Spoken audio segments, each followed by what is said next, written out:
సభ ఉంది. బీసీ రాజకీయ నాయకులకు సంబంధించినటువంటిది, ఎన్నికల్లో పోటీ చేయటువంటి బీసీ నాయకులకు సంబంధించినటువంటి సభ ఉంది. సభా కార్యక్రమానికి చాలామంది విచ్చేస్తున్నారు. అలాగే తీన్మార్ మల్లన్న టీం రాష్ట్ర అధ్యక్షుడు రజనీ కుమార్ గారు కూడా ఈ కార్యక్రమంలో ప్రధాన వక్తగా ఉండబోతున్నారు. ఇదేం చదువుతున్నాం, ఇది ఒక్కటే ఉంది. మా అధ్యక్షుల వారు ఇంకొక సభ పెట్టొచ్చని అనుకుంటున్నాం. అలాగే సుదర్శన్ గారు, ఆ తర్వాత శ్యామ్ గారు, మేము అందరం కూడా ఇవాళ కార్యక్రమానికి హాజరు కాబోతా ఉన్నాం. అంతకంటే ముందుగా నిన్న కీలకమైనటువంటి పరిణామం జరిగింది రాష్ట్రంలో. రాష్ట్ర ప్రభుత్వం క్యాబినెట్ సమావేశం నిర్వహించి క్యాబినెట్లో ఏది గుట్టలకు గుళ్లకు రైతు బంధు కట్, బయట రైతు భరోసా కట్, వ్యవసాయ యోగ్యమైన ప్రతి ఎకరాకు ఏది కారుకు 6,000. అంతే అంతే. కార్ అంటే మళ్ళీ అంబాసిడర్ కార్ అనుకునేది కాదు. కార్ అంటే 6 నెలలకు పంట కాలాన్ని కార్ అంటారు. వానాకాలం 6,000, యాసింగ్ 6,000 అంటే అయిపోయా. 2 పంటలకు కలిపి 12,000 రూపాయలని ప్రభుత్వం సాయం చేయబోతుంది. అలాగే భూమి లేనటువంటి వాళ్ళకు, ఎవరైతే వ్యవసాయ కూలీలు ఉన్నారో వాళ్ళకు ఏడాదికి 12,000 రూపాయలు వాళ్ళ ఖాతాల్లో జమ చేయాలని రాష్ట్ర ప్రభుత్వం నిర్ణయం తీసుకుంది.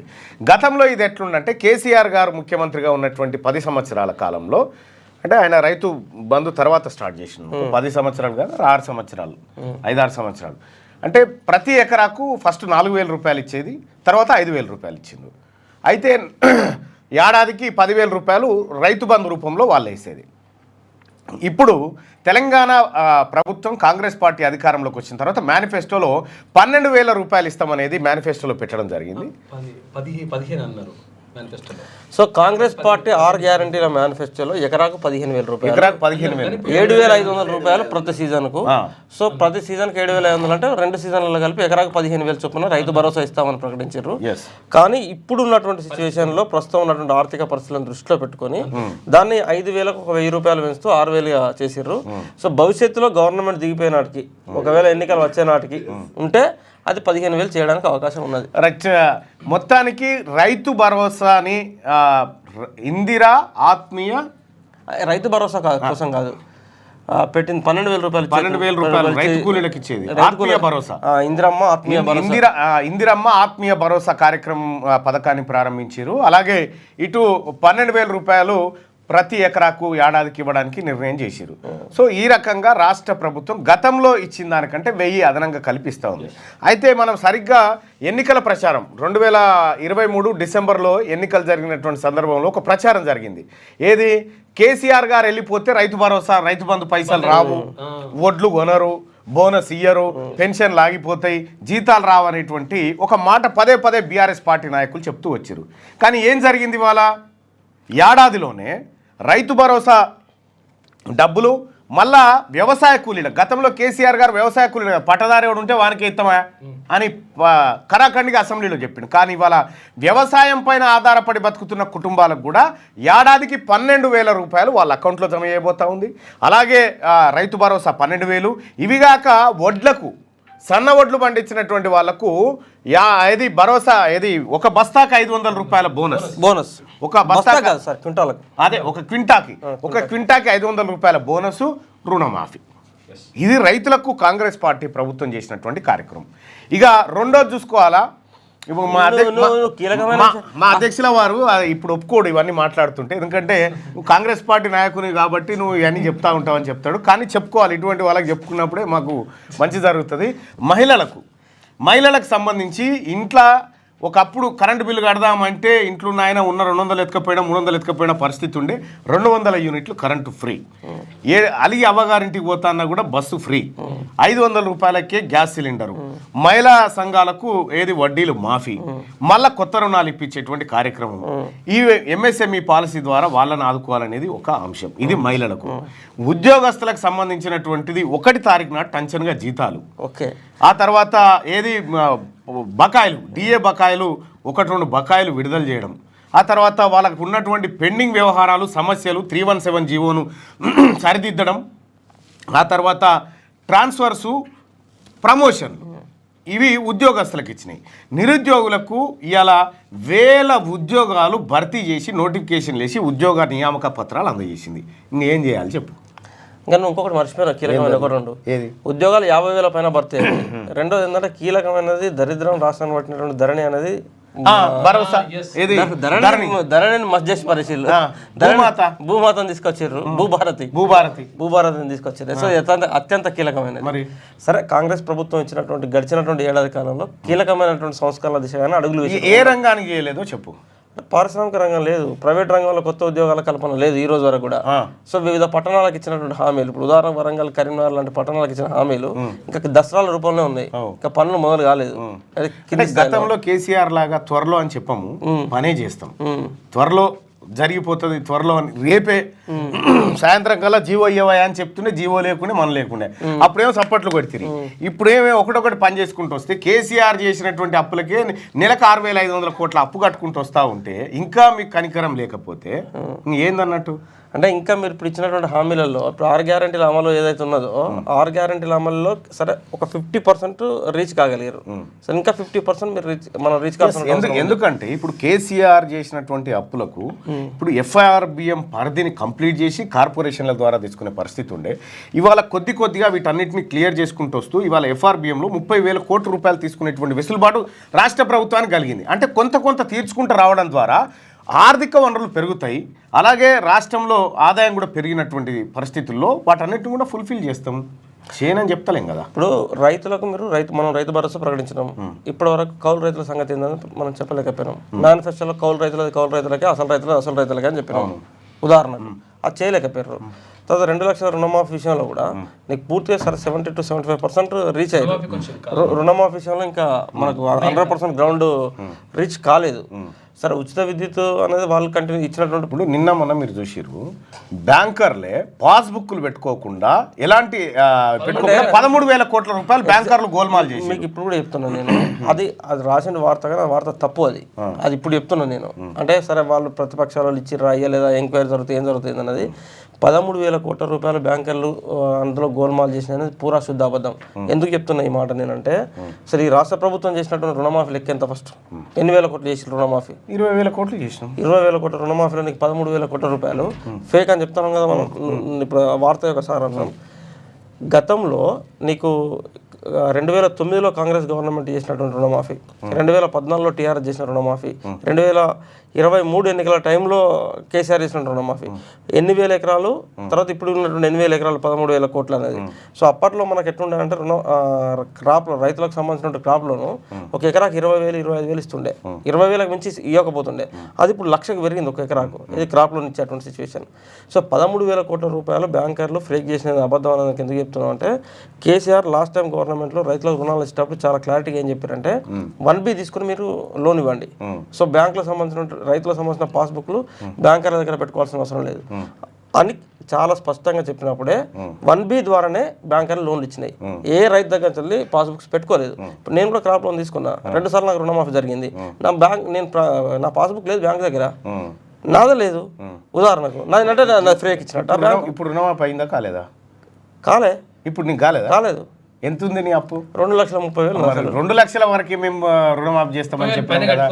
30,000 కట్టినా మొన్న కట్టినా కూడా మాఫీ చేయలేదు. కొంతమంది కాలేదు. ఇంకా అట్లా వాళ్ళు ఏం చేశారంటే రేషన్ కార్డు ప్రాతిపదిక తీసుకున్నారు. ఇప్పుడు ఉదాహరణకి ఇట్లా రేషన్ కార్డు ప్రాతిపదిక తీసుకొని ఒకటే రేషన్ కార్డు మీద ఉదాహరణకు నా వైఫ్కు 1,00,000 ఉన్నది, నాకు 1,30,000 ఉన్నది అనుకో, 2,30,000 అవుతుంది కదా. మీకు రేషన్ కార్డు ఒకటే కదా, కాబట్టి 2,30,000 పైన ఉన్నది కదా. మేము 2 లక్షల రుణమాఫీ చెప్పినాం కాబట్టి మేము చేయట్లేదు అని చెప్పేసి క్లారిటీగా చెప్తున్నారు వాళ్ళు. సో నేనేమనుకుంటున్నా, నాది 1,30,000 కదా, ఆయన 1,00,000 కదా. ఇప్పుడు ఈ రాష్ట్ర ప్రభుత్వము నానా కష్టాలు పడి నానా ఇబ్బందులు పడి కొంత కడుపు మార్చుకొని 20,000 కోట్ల రూపాయలు తీసుకొచ్చి 20,000 కోట్ల రూపాయలు తీసుకొచ్చి రైతుల ఖాతాల్లో ఏసీ, అది రాష్ట్ర ప్రభుత్వం కడుపుకు తిన్నది కాదు, రేవంత్ రెడ్డి గారేమో మింగింది కాదు, రైతుల ఖాతాలో ఉన్న పైసలు ఉన్నట్టేస్తే గతంలో కేసీఆర్ గారు ఇగ చేస్తా రుణమాఫీ అగ చేస్తా అని 5 ఏళ్ళు నానబెడితే కూడా మీరు సపోర్ట్ చేయలే.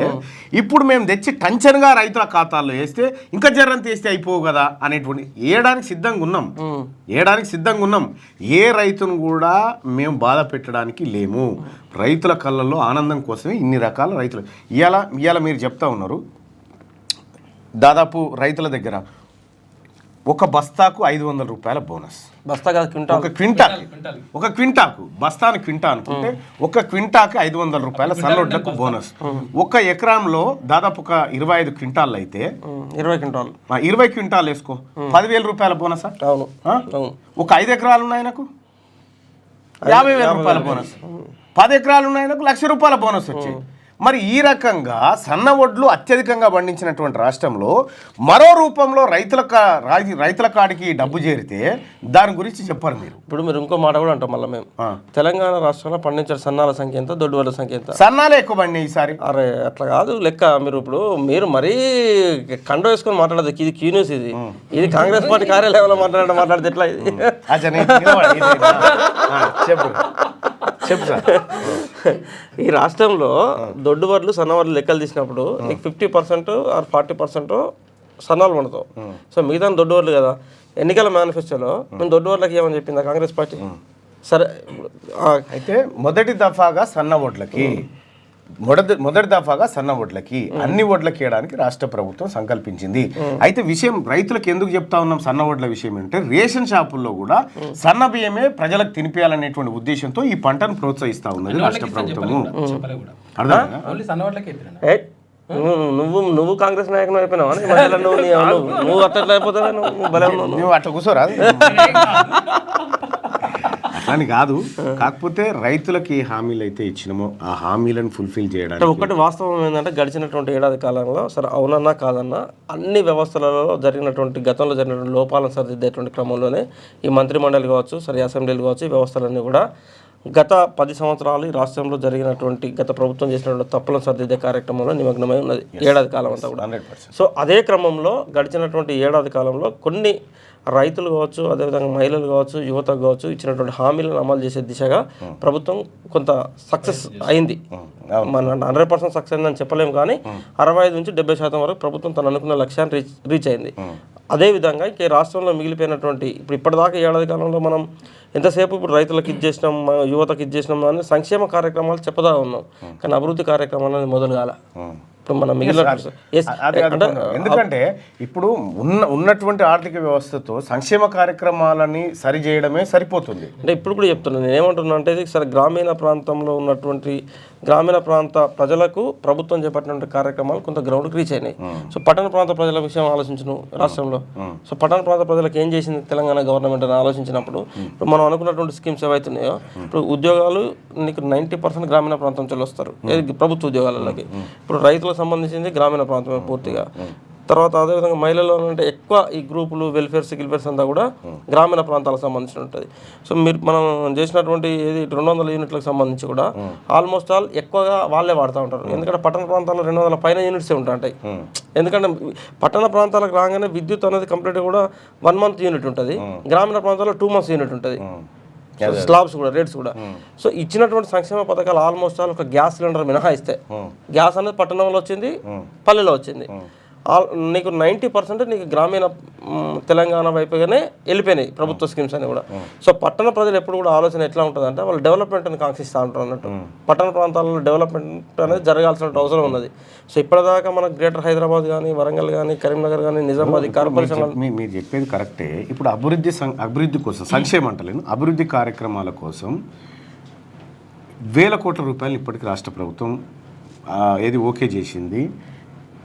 ఇప్పుడు మనం ఈ కేబీఆర్ పార్క్ అనేది ఒకటి ఉంది. కేబీఆర్ పార్క్ దగ్గర సాయంత్రం పోయినా పొద్దుగాల పోయినా ఇక ఇటుకేనట్టు వెళ్ళేది పార్క్ చుట్టూ తిరగడానికి 7 కొండలు ఎక్కొచ్చు. అంత టైం తీసుకుంటుంది. అటువంటి పరిస్థితుల్లో ఇవాళ అక్కడ అండర్ పాస్లు, ఆ తర్వాత ఇటువంటి కార్యక్రమాలు, ఆ తర్వాత బ్రిడ్జిలు శాంక్షన్ చేసుకుంటూ వస్తూ ఉంది. ఆ తర్వాత పెండింగ్ పనులు ఏవైతే ఉన్నాయో ప్రాజెక్టుల పెండింగ్ వర్క్లు వాటన్నిటిని పూర్తి చేస్తూ ఉంది. వాటన్నిటిని ఏ పని కూడా ఆగట్లేదు. ఇప్పుడు నేను ఇప్పుడు గతంలో ఈ మనం క్యూన్యూస్కి నేను రెగ్యులర్గా అప్ అండ్ డౌన్ చేయబట్టి 3 years అవుతుంది. 3.5 years నుంచి వరంగల్ నుంచి ఆల్మోస్ట్ ఆల్ మంత్లీ 4-5 times అని వచ్చిపోతా ఉంటాను. నేను 3.5 సంవత్సరాల క్రితం ఎక్కడ ఈ బార్డర్లో స్టార్ట్ అవుతాయి కదా, స్టార్ట్ అయిన దగ్గర నుంచి ఉప్పల వరకు చూసినప్పుడు 3.5 సంవత్సరాల క్రితం చూసినప్పుడు ఎట్లా ఉందో ఇప్పుడు చూస్తూ కూడా గట్లే ఉన్నది. కొత్తగా జరిగింది ఏం కనవాలి నాకు. అంటే నేనేం చూస్తా రోడ్డు పండు పోయేటువంటి ఒక నా సైకాలజీ ఏముంటుంది జనరల్గా అంటే అరే ఇవి ఇప్పుడు ఏమంటారన్నా దాన్ని ఆ పిల్లర్లు, అరే పిల్లర్లు ఇవి 3.5 years పిల్లర్లే కనబడుతున్నాయి తప్ప దాని మీకు ఎందుకు వస్తారో చెప్పని ఆలోచిస్తాను నేను. ఇది ఒక వరంగల్ ఇది వాస్తవానికి ఇది ఒక కేంద్ర ప్రభుత్వ స్కీము. దాంట్లో భాగంగా వచ్చింది. దాని మీద మంత్రి కోమటిరెడ్డి వెంకటరెడ్డి గారు స్వయంగా వచ్చి ప్రత్యక్షంగా చూసి కాంట్రాక్టర్కి హెచ్చరిక చేసి చేస్తావా వెళ్ళిపోతావా అనేటువంటి హెచ్చరిక కూడా చేయడం జరిగింది.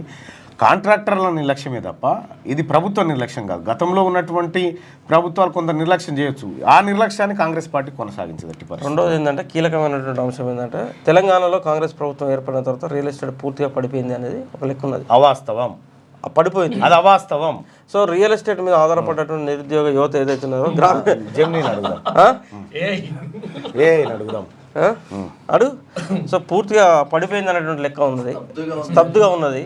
ఆ రియల్ ఎస్టేట్ మీద డిపెండ్ అయినటువంటి కొన్ని వందల లక్షలాది కుటుంబాలు ఇబ్బందులు పడుతూ ఉన్నాయి. అడుగు తెలంగాణ అడగనా హైదరాబాద్ అడగనా? తెలంగాణ అడుగు. తెలంగాణ రాష్ట్రంలో రియల్ ఎస్టేట్ పరిస్థితి ఎలా ఉంది?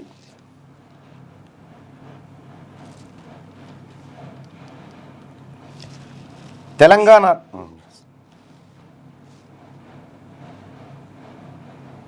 ఏమన్నా గ్రౌండ్ రియాలిటీ తెలుసు కదనే మాకు. తెలంగాణ రాష్ట్రంలో రియల్ ఎస్టేట్ పరిస్థితి ఎలా ఉంది? పడతలేరా సుదర్శన్ ఇట్లా డూబాకే నిజం చెప్పే నువ్వు పడుతున్నారు. ఇంకా అక్కడ రియల్ ఎస్టేట్ పరిస్థితి గురించి చెప్పాలంటే యమునా నది గురించి తెలుసుకోవాలి. వద్దు జరాగు ఏమడుగుతుంది వాళ్ళను ఉన్నది ముచ్చట. వాస్తవం విషయం ఏంటంటే దీనికి కూడా తెలుసు ఇది తాత్కాలికమైనదే కానీ శాశ్వతంగా అరే మీరు అన్ని కూల్చివేతలైనా మొదలు పెట్టింది ఎక్కడదే ఇల్లు ఏం కూలగొట్టినాం? చార్మినార్ బంగ్లాని కూలగొట్టినామా? ఎవడైతే అక్రమంగా చెరువులలో FTL బఫర్ జోన్లలో కట్టిండో వాడిది కూల్చేసినాం. ఇది సుప్రీంకోర్టు కూల్చేయమన్నది. కరెక్ట్ కావచ్చు, నేను అట్లా అంటలేను. ఒక వ్యవస్థను ఎట్లా ఉంటుంది అంటే వ్యవస్థకు అన్ని రకాలుగా మనం అది చేసినప్పుడు అది కొంచెం రోజుకు వృద్ధి కలుగుతూ ఉంటుంది. సరే మీరు ఏమంటున్నారు? మీకు ఏం కనిపిస్తుందంటే బీఆర్ఎస్ పార్టీ నెగిటివ్ ప్రాపగండా మాత్రం మీ దగ్గర చేరుతుంది. మా రామానంద్ అన్నాడు చూసినావా? ఏమన్నాడు? సోషల్ మీడియా అనేది పర్ఫెక్ట్ పనిచేస్తున్నది, వాస్తవాలు ప్రజలకు చూపెడతా ఉన్నది. సోషల్ మీడియానే ఇప్పుడు తెలంగాణ ప్రజలకు దిక్సూచిగా మారుతా ఉన్నది అని చెప్పి నేను రామన్న చెప్తా ఉన్నాడు. రామన్న ఇయ్యాల చెప్పిండు కానీ మేము వెనకటినే చెప్పినాము. రామన్న ఇయ్యాల చెప్పిండు లంగా సోషల్ మీడియా దొంగ సోషల్ మీడియా అన్నాడు. చూసినావా? కేసీఆర్ అన్నాడు గతంలో కేసీఆర్ అన్నాడు. ఇప్పుడు ఏంటి అంటే పాడేసిన బిడ్డనే మళ్ళీ ముద్దు పెట్టుకుంటారు వీళ్ళు. ఓ రకంగా తెలంగాణ మోటు భాషలో చెప్పాలంటే ఏదో చేసి వెనకకు తిరిగి చూసినట్టు ఉంటుంది. అందుకని ఒక విషయం ఎప్పుడు కూడా గుర్తుపెట్టుకోవాలి, ఎవరైనా కూడా కాంగ్రెస్ పార్టీ రూపాయి పని చేస్తే పావుల ప్రచారం కూడా చేసుకోలే. వాళ్ళు పావుల పని చేయలేదు, రూపాయిన్నర ప్రచారం చేస్తారు. సరే నువ్వు కాంగ్రెస్ పార్టీ నాయకునిగా కాంగ్రెస్ పార్టీని సమర్థించడం కోసం 100 చేయి, కానీ వాస్తవాలుగానే ఉంటాయి ఏదైనా కూడా. ఇప్పుడు చెప్తా ఎప్పుడు కూడా కాంగ్రెస్ పార్టీకైనా బీఆర్ఎస్ పార్టీకైనా వ్యక్తులు అంటూ వస్తూ ఉంటారు, పోతూ ఉంటారు. వ్యక్తులు ఎక్కడ ఈ వ్యవస్థలో ప్రధానం కాదు. మన పండిట్ జవహర్లాల్ నెహ్రూ దేశానికి మొదటి ప్రైమ్ మినిస్టర్ నుంచి నరేంద్ర మోడీ వరకు. సో నరేంద్ర మోడీ వరకు దేశానికి ప్రధానమంత్రిగా పనిచేసిన వాళ్ళే. సో ప్రధానమంత్రి అనేటువంటి ఒక వ్యవస్థ ఇంపార్టెంట్, కానీ వ్యక్తులు ఇక్కడ అనేటోళ్ళు వచ్చి వెళ్ళిపోయినటువంటి వ్యవస్థ. కేసీఆర్ ముఖ్యమంత్రి ఉన్నంతసేపు ఇది లంగా సోషల్ మీడియా కనబడ్డది. కేసీఆర్ ముఖ్యమంత్రి దిగిపోయిన తర్వాత సోషల్ మీడియా దిక్కైంది. ఇప్పుడు కూడా మీకు కూడా ఏమనిపిస్తుంది అంటే రేపు మీరంటే కాంగ్రెస్ ప్రభుత్వం నడపడంలో కూడా ఇదే సోషల్ మీడియా నెగిటివ్ వార్తలు రాసినప్పుడు ఎంత లంగలు తయారు దొంగలు తయారు వీడియో గొట్టలు పట్టుకొని తిరుగుతూ ఉన్నారు అనేది వీళ్ళకైతే కనబడుతుంది. రేపు మళ్ళీ కాంగ్రెస్ వాళ్ళ పవర్ అయినప్పుడు కూడా ఎవరు కనబడతాడు గొట్టాలు తిరగడం ఏంది ఇట్లా ఉంటుంది అట్లా మళ్ళీ ఇళ్ళ కూడా కనబడుతుంది. అందుకనే మనం మీరు గమనించాల్సింది బీఆర్ఎస్ పార్టీ లాగా లేని పుట్టించి నేను చెప్తాను కొన్ని వేలు చూపిస్తా అట్లా, కానీ లేని పుట్టించి ఆ తర్వాత పోస్టులు డిలీట్ చేసి తర్వాత మేము పెట్టలేదని ఇటువంటి కార్యక్రమాలు చేయలే. ఇప్పుడు కాంగ్రెస్ పార్టీ నాయకత్వం ఎప్పుడైనా సీతక్కతోటి ఇంకొకరికి అంటగడుతూ ఇట్లా పోస్టులు ఎప్పుడైనా పెట్టిందా? ఇటువంటి చిల్లర కార్యక్రమాలు ఎవరు చేసినా దాన్ని మనం సమర్థించాలి. నేను ఏమంటున్నా అంటే నువ్వు అంతెందుకంటావు రజనీ తీన్మార్ మల్లన్న యాక్సిడెంట్ లో చచ్చిపోయింది అని పెట్టిరు. అవును పెట్టిండు తీన్మార్ మల్లన్న మృతి విషయం నాకే 100 కాలం ఆ వార్త వచ్చిన తర్వాత సినిమా వీళ్ళని ఇటువంటి వాళ్ళని జెన్యున్ గా పాలసీని విమర్శించే వాళ్ళు లేకపోతే ఏదైనా అవినీతిని వెలికి తీసే దెన్ను అంగీకరించాలి. అది విలువలు కోల్పోయినటువంటి వ్యవస్థలో మనం బతుకుతా ఉన్న విషయం అర్థం చేసుకోవాలి కొన్ని విషయాలు. అయితే రాజకీయ నాయకు నేను అనేది అట్లా అంటలేను. సరే వ్యక్తులు అన్నట్టు ఎప్పుడు కూడా వ్యవస్థలను కాపాడుకోవాల్సిన అవసరం ఉంటుంది. తప్పు చేసినోడు వాడు బీఆర్ఎస్ కూడా కాంగ్రెస్ కూడా బీజేపీ కూడా ఉండదు. తప్పు చేసినోడు ఎవడైనా తప్పే, అంతే. నీ ఓడు నా ఓడు ఉండదు. సో ఎవడైతే ఈ వ్యవస్థలో కొంచెం మార్పులు తీసుకొచ్చేటువంటి క్రమంలో వాని ఉద్దేశాన్ని ఏంది, వాని వ్యవస్థ ఏంది అనేది పర్ఫెక్ట్ క్యాచ్ చేసి ఇప్పుడు రేవంత్ రెడ్డి గారు ముఖ్యమంత్రి అయిన తర్వాత బీఆర్ఎస్ సోషల్ మీడియా మీద దాడి చేయడం, లేదా బీఆర్ఎస్ పవర్లోకి వస్తే కాంగ్రెస్ బీజేపీ సోషల్ మీడియా మీద దాడి చేయడం, దిస్ ఈజ్ నాట్ కరెక్ట్ అంటారు నేను. అది ఎక్కడ చేసింది గవర్నమెంట్, ఎక్కడ చేసింది? కాంగ్రెస్ పార్టీ చేయలేదు, బీఆర్ఎస్ పార్టీ చేసింది. బీఆర్ఎస్ పార్టీ వ్యవస్థను మొత్తం తన ఆధీనంలోకి పెట్టుకున్నది ఆ రోజు. అసలు ఫోన్లు ట్యాపింగ్ చేయడము, బీఆర్ఎస్ కు జర్నలిస్టులను కిడ్నాప్ చేయడము, బీఆర్ఎస్ కు కాంగ్రెస్ కు ఉన్నటువంటి తేడా కూడా పరిపాలన కూడా అది కూడా అత్యంత కీలకము. అసలు ఉద్యమాల నేపథ్యం ఉన్నటువంటి తెలంగాణ వ్యవస్థను పూర్తిగా కూడా అదిమి పెట్టి కేసీఆర్ ఏమనుకున్నాడంటే నేను మాత్రం దారి చూపెట్టగలతో వీళ్ళంతా నా దారిలో వచ్చేటువంటి గొర్రెలు, నేను దారి తీసుకుపోయేటువంటి సింహాన్ని అనుకున్నాడు కేసీఆర్. కానీ ఆ గొర్రెలు అనేది ఎప్పుడు మేము గొర్రెలం కాదురా అవకాశం కోసం ఎదురు చూసినాయి, టైం వస్తే ఆ సింహాన్ని గొర్రెలు కలిసి తిన్నాయి. అది కేసీఆర్కి ఇప్పుడు అర్థమైంది. సో అందుకని ఎప్పుడు కూడా అధికారం అనేది టూ డేంజర్. అధికారంలో ఉన్నప్పుడు నేను రాజును అధికారం అనేది అద్దాల మేడ, అవతల రాయిస్తే అది అర్థమే వాళ్ళు. సో ఆ కార్యక్రమం ఉంటుంది. ఇక మార్నింగ్ న్యూస్ లోకి వెళ్ళకంటే ముందు తీసుకురామా తొందరగా సారి. ఇది ఏది డిచ్పల్లి నియోజకవర్గం, డిచ్పల్లి. అరే మనం పెద్దపల్లి చెప్తలేమే, ఇప్పుడు పెద్దపల్లి మర్చిపోయినాం మనం. కరీంనగర్ జిల్లా ఉన్నాయి, వస్తాయి అన్ని ఒకదాన్ని బట్టి ఒకటి వస్తాయి. Dichpally Nizamabad rural assembly constituency అంటారు దీన్నే. సో ఇక్కడ ఉన్నటువంటి బీసీల రాజకీయ పరిస్థితిని ఒకసారి చూద్దాం. రా సోమన్న, త్వరగా రండి. మీ క్యాలెండర్ ఏది? క్యాలెండర్ ఏది? Where is calendar Somanna? నమస్తే. ఇక అధ్యక్షుడు కూడా వచ్చిండు పట్టు. Water bottle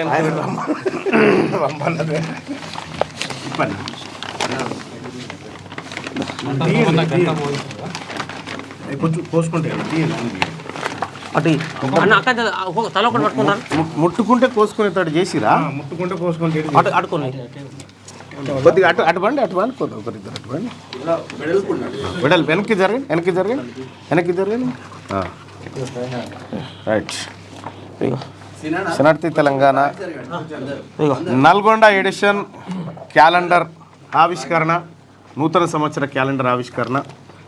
so Nalgonda Staffer Somanna గారు అలాగే వారి సిబ్బంది అందరూ కూడా ఈ క్యాలెండర్ని రూపొందించడం జరిగింది. ఈ క్యాలెండర్కి సహకరించినటువంటి మిత్రులకు, వ్యాపారవేత్తలకు, అలాగే రాజకీయ నాయకులకు అందరికి కూడా నూతన సంవత్సర శుభాకాంక్షలు తెలియజేసుకుంటూ, అలాగే శనార్థి తెలంగాణను మరింత వేగంగా, మరింత విస్తృతంగా, మరింత అందుబాటులోకి తీసుకురావాలనేటువంటి సంకల్పంతో ఈ శనార్థి తెలంగాణ ముందుకు పోతూ ఉంది. అలాగే ఇప్పటి వరకు శనార్థి తెలంగాణ ఏ విశ్వసనీయతని అయితే పనిచేస్తూ ఉందో గడిచిన కొన్నేళ్ళుగా అదే విశ్వసనీయతతో పనిచేస్తుంది. ఇది నేను కాంగ్రెస్ పార్టీలో ఉన్నానో ఇంకోటి ఉన్నానో కాదు, అవసరమైతే ఇప్పుడు మా అధ్యక్షుడు రజనీ గారిని చూసారు, తీన్మార్ మల్లన్న టీం. ఆయన క్వశ్చన్ గట్లుంటుంది అన్నట్టు. నేను పార్టీ నాయకుడిని అయినప్పటికీ కూడా ఆయన మల్లన్న టీం అధ్యక్షుడిగా మాత్రమే మాట్లాడిండు. సో శనార్థి తెలంగాణ కూడా అదే స్థాయిలో ఉంటుంది.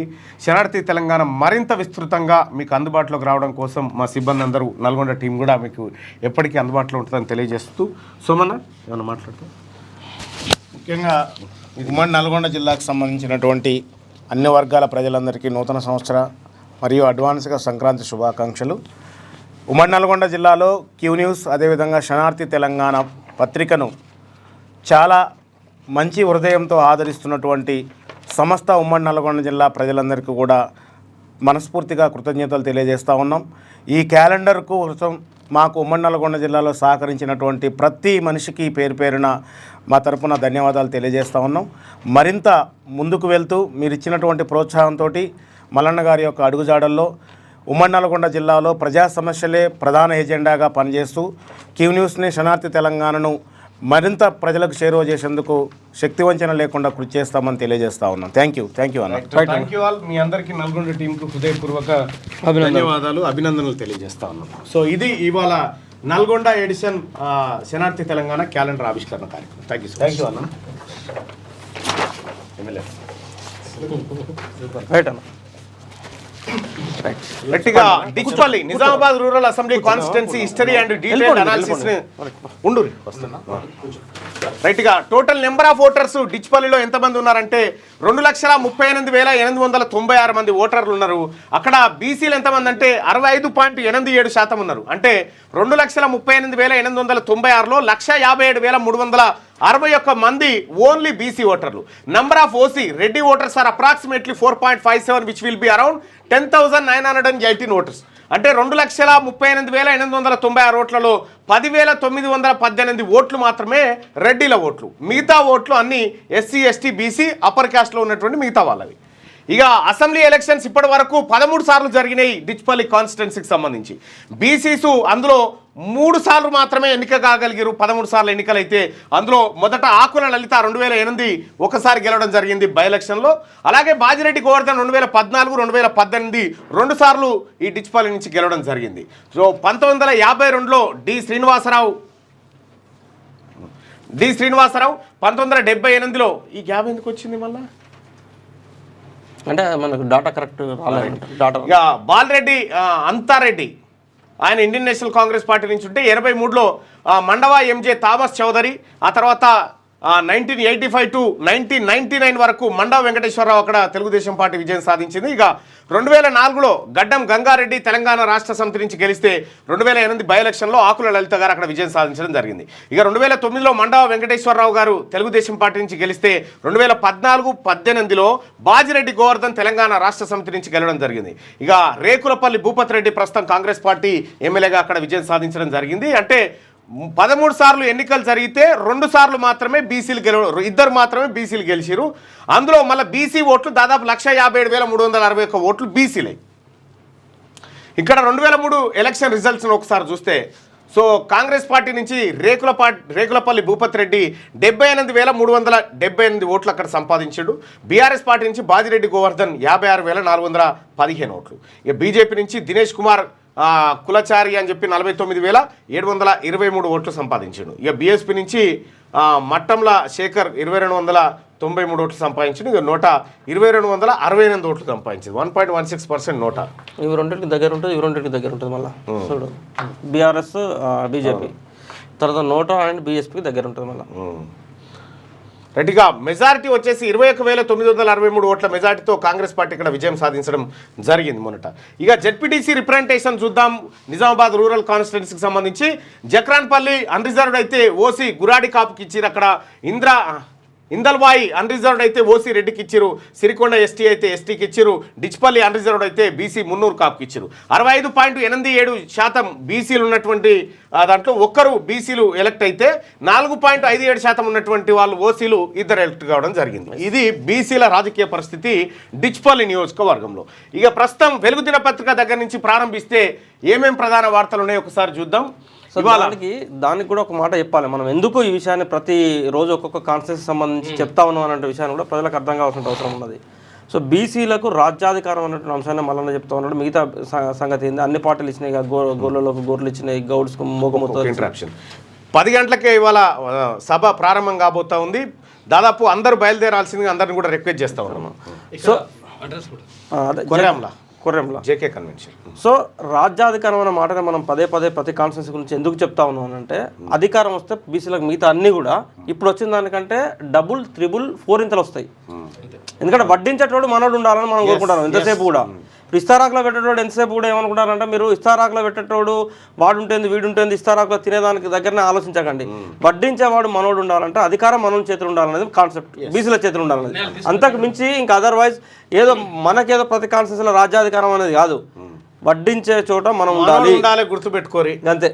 ఎందుకంటే ఓట్లే మనవి కదా. ఎస్ రైట్గా పేరెంట్స్ ఓకే అంటేనే పిల్లలకు social media account. Data protection rules ముసాయిదా విడుదల చేసిన కేంద్రం. రూల్స్ ఉల్లంఘించే కంపెనీలకు 250 కోట్ల దాకా ఫైన్. డ్రాఫ్ట్ రూల్స్పై ఫిబ్రవరి 18 లోపు ఫీడ్బ్యాక్ ఇవ్వాలని సూచన. పేరెంట్స్ ఓకే అంటేనే పిల్లలకు సోషల్ మీడియా అకౌంట్ ఇస్తారట.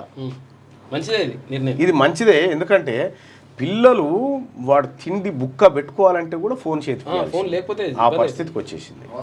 2 సంవత్సరాలు 3 సంవత్సరాల పిల్లలకు నాకు అసలు ఇప్పటికి కూడా పూర్తి స్థాయిలో ఫోన్ వాడు రాదు నాకు, నిజంగా చెప్తున్నాను నేను. 3 సంవత్సరాల పిల్లలకి ఇస్తే వాడు అసలు ఇది కాదు తీసి కొట్టేసి నీకు ఏం కావాలంటే తీసిస్తాడు. ఇప్పుడు అంటే తయారైపోయింది అది. నాకు మా మిస్సెస్కి ఇద్దరికి ఆ డీపీ అది ఎట్లా పెట్టానో తెలియదు. మా చిన్న ఆమె ఏం చేస్తుంది, ఏదంటే అది పెట్టి పారేస్తుంది, టక్కటక్క పెట్టి మాకు చూపిస్తుంటుంది. ఎట్లా పెట్టిన బిడ్డ అంటే నేర్పిస్తుంటుంది అన్నట్టు. అదే నా పెద్ద కూతురు ఉంది, నా పెద్ద కూతురికి ఫోన్ ఇచ్చి పలానా వాళ్ళకి ఫోన్ చేయ బిడ్డ అంటే చేస్తుంది. ఆ పరిస్థితి వచ్చింది. ఎన్ని లాకులు ఉన్నాయి ఇంట్లో, ఎన్ని లాకులు పాస్వర్డ్లు ఉన్నా ఒకసారి చూస్తే ఒత్తుతురు ఇక అంతే అంతే. పిల్లలు హాస్టల్ నుంచి వచ్చినానుకో వాడు 1 గంట 2 అవుతుంది రాత్రి పండుకునేసరికి, అదే తెల్లారు లేసారు 9-10 అవుతుంది. లేవగా నాడు ఫస్ట్ ఏం చూస్తాడు, పక్కకు ఏం చూస్తలేడు, ఫోన్ ఉందా లేదా అని చూసుకుంటాడు ఫస్ట్. పడుకునేట పొద్దున వాడు లేచే దగ్గర నుంచి మొదలుకొని పడుకునేంత వరకు పక్కకు ఫోన్. ఈ సంచికతో పాటు 4 పేజీల లైఫ్ సప్లిమెంట్ అందుకోండి అని చెప్పి, అచ్చా ఇది బుక్ పోయింది ఇప్పుడు లైఫ్ పోయింది. అవును 4 పేజీలే వస్తుంది సండే. రైట్గా కులం పేరుతో విషం చిమ్ముతున్నారు. కులం పేరుతో ప్రతిపక్షాలు సమాజంలో విషాన్ని చిమ్ముతున్నాయని ప్రధాని మోడీ అన్నారు. అలాంటి కుట్రలను తిప్పికొట్టి గ్రామీణ వారసత్వం సంస్కృతిని కాపాడుకోవాలని పిలుపునిచ్చారు. కులం పేరుతో విషం చిమ్ముతున్నారని చెప్పి చెప్తా ఉన్నారు. ఇప్పుడు ఎస్సీ ఎస్టీలను కులాలుగా తీసి లెక్క పెడతా ఉన్నాం, ఆడ విషయం ఏం లేదు. బీసీలకు వచ్చేసరికి కులాల వారిగా లెక్క పెట్టమంటే విషం అంటుండు సారు నరేంద్ర మోడీ గారు. ఈయన ద్వంద్వ వైఖరి చూడండి. ఇది విషయం కాకపోతే ఏంది? ఇప్పుడు నరేంద్ర మోడీ గారిని మనం మొదటి నుంచి కూడా అంటున్నాం. నరేంద్ర మోడీ బీసీ కావచ్చు, ఆయన దేశానికి ప్రైమ్ మినిస్టర్ కావచ్చు, ప్రధానమంత్రి కావచ్చు. సో బీజేపీ సంబంధించినటువంటి బీజేపీ కావచ్చు, ఆర్ఎస్ఎస్ ఆర్గనైజేషన్ చెల్లి ఈ దేశాన్ని చీల్స్తే మత ప్రాతిపదికన చీల్చాలి కానీ కులాల ప్రాతిపదికన ఎట్లా చీల్స్తారు మీరు అంటారు వాళ్ళు. ఇప్పుడు ముస్లింలు క్రిస్టియన్లు వాళ్ళ ఈ హిందువుల్లో మీరు ఎంతమంది చెప్పురు ఫస్ట్ ఈ మాట చెప్పేటోళ్ళు అది అడగద్దు. ఇప్పుడు ఆయన ఏమంటాడు, ఓసీ అయినా ఎవరు రెడ్ అయినా కమ్మ అయినా. నాకు నిన్న ఒక ఆయన మెసేజ్ పెట్టిండు, అది ఎంతవరకు నిజమో కానీ చదివి వినిపించాలి ఇది జనానికి. ఓ రెడ్ అయినా కమ్మ అయినా బాపనైనా ఇప్పుడు వాళ్ళ చేతులు ఉండాలి ఏమైనా వ్యవస్థ ఉండేట. కానీ గ్రామీణ వాతావరణం అంటే ఏంటిది, గొర్రెలు అయినా గొర్రెలు కాయాలి, గౌలైనా తాళ్ళు ఎక్కాలి, ముద్రాజైనా చేపలు పట్టాలి. ఇదే కదా మోడీ చెప్తున్నటువంటి గ్రామీణ వాతావరణం అంటే. వాళ్ళు చేపలు పట్టకానే ఉండాలి, వీళ్ళు తాళ్ళెక్క కానీ ఉండాలి, వాడు గొర్రెల కాస కానీ ఉండాలి. వీళ్ళు ఎవరు రెడ్ అయినా కమ్మ అయినా బాపనైనా కుర్చీ కాండాలి, కుర్చీలో కాండాలి, అధికారం కాండాలి ఉండాలి. అద్భుతమైన గ్రామీణ వాతావరణాన్ని మీరు కాపాడుకోవాలని చెప్తా ఉన్నాడు మోడీ. అది మోడీ చెప్తున్న మాట. నాకు ఒక ఆయన పంపించిండు, మన పోరగాళ్ళు గ్రామీణ పెద్ద జెండా పట్టుకొని ఇట్లా ఇట్లా ఊపుకుంటా తలవారు ఇట్లా అనుకుంటా పోతారు కదా. నాకు ఒక ఆయన పంపిండు చూడుగా, ఇది ఎంతవరకు నిజమో చూడాలి, చెక్ చేయాలి, క్రాస్ చెక్ చేయాలి నేను కూడా. ఇంకా రాజ్నాథ్ సింగ్ కుమారుడు యూకేలోని లిడ్స్ విశ్వవిద్యాలయంలో చదువుతున్నాడు. నిర్మలా సీతారామన్ కుమార్తె వాంగ్మయ్ పరకాల అమెరికాలోని నార్త్ వెస్ట్ విశ్వవిద్యాలయంలో చదువుతోంది. విదేశాంగ మంత్రి జయశంకర్ కుమారుడు తురూజియాట్ టౌన్ విశ్వవిద్యాలయంలో, కుమార్తె మహతా డెనిసన్ విశ్వవిద్యాలయంలో చదువుతున్నారు. మంత్రి ఫాస్కోయిల్ కుమార్తె రసిక కుమారుడు పోల్ హార్వర్డ్ విశ్వవిద్యాలయంలో చదువుతున్నాడు. మంత్రి ప్రకాష్ జవదేకర్ కుమార్తె అపూర్వ బోస్టన్ విశ్వవిద్యాలయంలో చదువుతుంది. మంత్రి రవిశంకర్ ప్రసాద్ కుమార్తె ఆదిత్య అమెరికాలోని కార్నెగీ విశ్వవిద్యాలయంలో చదువుతుంది. మంత్రి సుజేంద్ర సింగ్ సేవాగ్ కుమార్తె సుభాషిని ఆక్స్ఫర్డ్ విశ్వవిద్యాలయంలో చదువుతుంది. మంత్రి జితేంద్ర సింగ్ కుమార్తె అరుణడే ఆక్స్ఫర్డ్ విశ్వవిద్యాలయంలో చదువుతుంది. మంత్రి సంజయ్ తోడ్రా కుమారుడు నకుల్ కార్నెగీ విశ్వవిద్యాలయంలో చదువుతున్నాడు. మంత్రి హర్దీప్ సింగ్ పూరి సంజయ్ తోడ్రా కుమారుడు నకుల్ ఆయన పేరు, ఆయన కార్నెగీ విశ్వవిద్యాలయంలో చదువుతున్నాడు. మంత్రి హర్దీప్ సింగ్ పూరి కుమార్తె టిబోతామా ఆమె పేరు బార్బిచ్ విశ్వవిద్యాలయంలో చదువుతుంది. పైన పేర్కొన్న కళాశాలని క్రిస్టియన్ రన్ కాలేజీలే, క్రిస్టియన్ కమ్యూనిటీ రన్ చేస్తున్నటువంటి కాలేజీలే. మనమేమో స్వజాతిలో నేతగాని మహార్, హిందూ, క్రిస్టియన్, బుద్ధిస్ట్ అని వాదులాడుకుంటూ ఐకమత్యం అవడానికి బదులు విడిపోతున్నాం. ఫలితం ఆధిపత్య వర్గాలు మనపైనే సవారీ చేస్తూ ఫలాలను వారు అనుభవిస్తున్నారు. మనకు మాత్రం జ్ఞానోదయం కావడం లేదు. ఆధిపత్య వర్గాలకు ఉన్నట్లే మనకు కూడా ఇంగిత జ్ఞానం. ఇలా తండ్రులు లేస్తే హిందూ అంటారు, అలా పిల్లల్ని క్రిస్టియన్ స్కూళ్ళలో చదివి క్రిస్టియన్స్ రన్ చేస్తున్నటువంటి కాలేజీలో చదువుతా ఉన్నారు వాళ్ళు. ఇక నవ్వొస్తుంటుంది అని చెప్తాను. అందుకని ఈ దేశాన్ని చీల్స్తే మత ప్రాతిపదికన చీల్చాలి, మత ప్రాతిపదికనే సంఘటితం జరగాలి. దేశంలో హిందువులంతా ఒకటి కావాలి, ముస్లింలందరూ ఒకటి. మీరెంత ఈ ముచ్చడి నువ్వు ఆ ముచ్చట చెప్పద్దు ఆర్ఎస్ఎస్ వాళ్ళకు. హిందువులం అంతా ఒకటి. మన సంస్కృతి ఏం చెప్తాంది, మన సంస్కృతిని కాపాడాలి. మన సంస్కృతిలో మహిళలు ఎక్కడ ఉండాలి, వంటింట్లో వంట చేసుకుని ఉండాలి, నౌకర్ యాదు మన సంస్కృతి. ఎక్కడ ఉండాలి, మహిళలందరూ చేనులలో పని చేసుకుంటూ ఉండాలి. వాళ్ళు రోడ్డెక్క కాలేజీలో పోయి చదువుకోవద్దు వాళ్ళు. అంటే మన దేశ సంస్కృతిని కాపాడుకోవాలని చెప్తారు వాళ్ళు. అట్లుంటుంది అన్నట్టు వాళ్ళు లెక్క. ఇక బంజారు నాయన చేసిన అందరికి అర్థమైపోయింది దేశంలో. ఈ ముచ్చట చెప్పి మా జెండా పట్టుకొని బండి మీద ఇట్లా అంటుంటాడు. అమిత్ షా కొడుకు ఏమో ఆడ సూట్ వేసుకొని ఇట్లా ఫోటో షూట్లు ఉంటాడు. అది పరిస్థితి. ఏం కథ ఇది? రాళ్ళు రప్పలకు బంధు వ్యవసాయానికి భరోసా. ఏటా ఎకరాకు 12,000 వ్యవసాయ కూలీల కిందిరమ్మ ఆత్మీయ భరోసా కింద 12,000. కేబినెట్ భేటీ అనంతరం సీఎం రేవంత్ ప్రకటన. గత సర్కార్లో గుట్టలు వెంచర్లకు రైతు బంధు. ఆ అక్రమాల జోలికి వెళ్తే కేసీఆర్ ఫ్యామిలీకి 1000 ఏళ్ల జైలు శిక్ష ఖాయం. నిజమైన రైతులకు మేలు జరగాలన్నదే తమ ప్రభుత్వ విధానమని వెల్లడి. మున్సిపాలిటీలుగా ములుగు జీపీ, కార్పొరేషన్గా కొత్తగూడెం మున్సిపాలిటీ, పాలమూరు ప్రాజెక్టుకు జైపాల్ రెడ్డి, సింగూరు ప్రాజెక్టుకు కెనాల్కు రాజనరసింహ పేరు. పంచాయతీరాజ్ గ్రామీణాభివృద్ధి శాఖలో 588 కారుణ్య నియామకాలు. నార్లాపూర్ పనుల రివైజ్డ్ ఎస్టిమేట్కు ఆమోదం. పోతిరెడ్డిపల్లి వద్ద రబ్బర్ డ్యాం నిర్మాణం. ఇక రేషన్ కార్డులు లేని వాళ్ళకు కొత్త కార్డులు ఈ నెల 26 నుంచి 3 స్కీమ్స్ ప్రారంభం కాబోతా ఉన్నాయి. రాష్ట్రంలో వ్యవసాయ యోగ్యమైన భూములకు రైతు భరోసా అందజేస్తామని, ప్రతి ఎకరాకు 12,000 చొప్పున ఇస్తామని సీఎం రేవంత్ రెడ్డి ప్రకటించారు. రాళ్లు, రప్పలు, గుట్టలు, వెంచర్లకు రైతు భరోసా ఇచ్చేది లేదని తేల్చి చెప్పారు. భూమి లేని వ్యవసాయ కూలీ కుటుంబాలకు ఏటా 12,000 సాయం చేస్తామని, ఈ స్కీమ్కు ఇందిరమ్మ ఆత్మీయ భరోసా అని పేరు పెట్టినట్టు వెల్లడించారు. రేషన్ కార్డులు లేని వాళ్ళకు కొత్త రేషన్ కార్డులు ఇస్తామని అన్నారు. ఇక ఈ 3 స్కీములను 26 జనవరి నుంచి ప్రారంభిస్తామని తెలిపారు. రాజ్యాంగం అమల్లోకి వచ్చి 75 ఏళ్లు పూర్తి చేసుకుంటున్న సందర్భంగా ఈ తేదీకి చాలా ప్రాధాన్యం ఉందని, అందుకే 3 స్కీములను ఆ రోజు నుంచి ప్రారంభించాలని నిర్ణయించినట్లు ఆయన చెప్పారు. సీఎం రేవంత్ రెడ్డి అధ్యక్షతన శనివారం సెక్రటరియట్లో రాష్ట్ర కేబినెట్ సమావేశం జరిగింది. సో నిన్న కేబినెట్లో తీసుకున్నటువంటి నిర్ణయాలు ఇవి. ఇందులో ఇంకేమన్నా అంటే పూర్తిగా సంక్షేమానికి సంబంధించినటువంటి అంశాలపైన కేబినెట్ అదేంది, కానీ కీలకమైనటువంటి 2 అంశాలపైన కేబినెట్ భేటీలో చర్చకు వచ్చే అవకాశం ఉన్నదని ప్రచారం.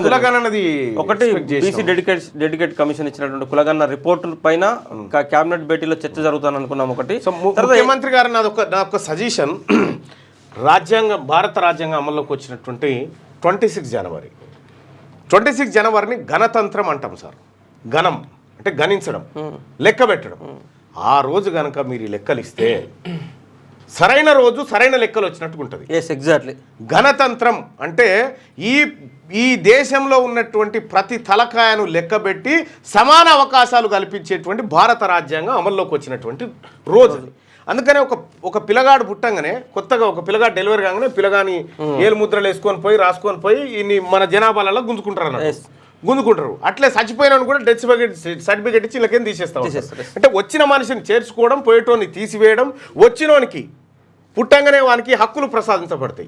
పుట్టంగానే వానికి హక్కులు, జీవించే హక్కు వస్తుంది, కెవ్వుమని ఏడ్చే హక్కు వస్తుంది, పాలు తాగే హక్కు వస్తుంది, ఆ తర్వాత ఆడుకునే హక్కు వస్తుంది, 14 సంవత్సరాల లోపు ఉంటే నిర్బంధంగా స్కూల్కి పోయే హక్కు ఉంటుంది, పని చేసుకునేటువంటి హక్కు ఉంటుంది. అన్ని హక్కులు పుట్టగానే పుడతాయి. అంటే గణతంత్రం అంటే భారత రాజ్యాంగం అమల్లోకి వచ్చినటువంటి 26 జనవరి అనేది అత్యంత కీలకమైంది మనం చేసినటువంటి కులగణన. కాబట్టి ఆ రోజు కనుక మనం ప్రకటిస్తే చాలా అద్భుతం జరుగుతుంది. ఎందుకంటే రాహుల్ గాంధీ గారు భారత రాజ్యాంగం అనేటువంటి పుస్తకాన్ని పట్టుకొని సంవిధాన్ రక్షణ చేయాలని చెప్పి ఏదైతే చెప్తా ఉన్నాడో, ఆ సంవిధాన్ రక్షణ రోజే ఈ అణగారిన వర్గాల రక్షణ వ్యవస్థను మనం రూపొందించి బహిర్గతం చేస్తే చాలా బాగుంటుంది.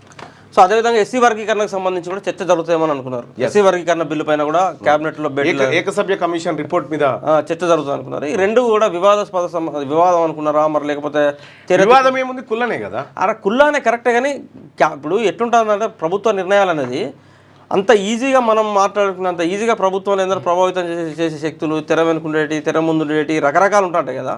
మరి ప్రభుత్వం దగ్గర డెడికేషన్ కమిషన్ రిపోర్ట్ ఉంది, ఉదాహరణకు ఎస్సీ వర్గీకరణ సంబంధించినటువంటి ఆ ఏకసభ్య కమిషన్ రిపోర్ట్ కూడా ఉన్నది. వీటిపైన కూడా క్యాబినెట్లో చర్చ జరుగుతుందని భావించడం, మళ్ళీ నెక్స్ట్ క్యాబినెట్ భేటీ ఎప్పుడు ఉంటుందో కూడా తెలియదు. సో ఓన్లీ సంక్షేమానికి వీళ్ళు పరిమితమైన కానీ వాటి జోలికి వెళ్ళలేదు అని అంటున్నాం మనం.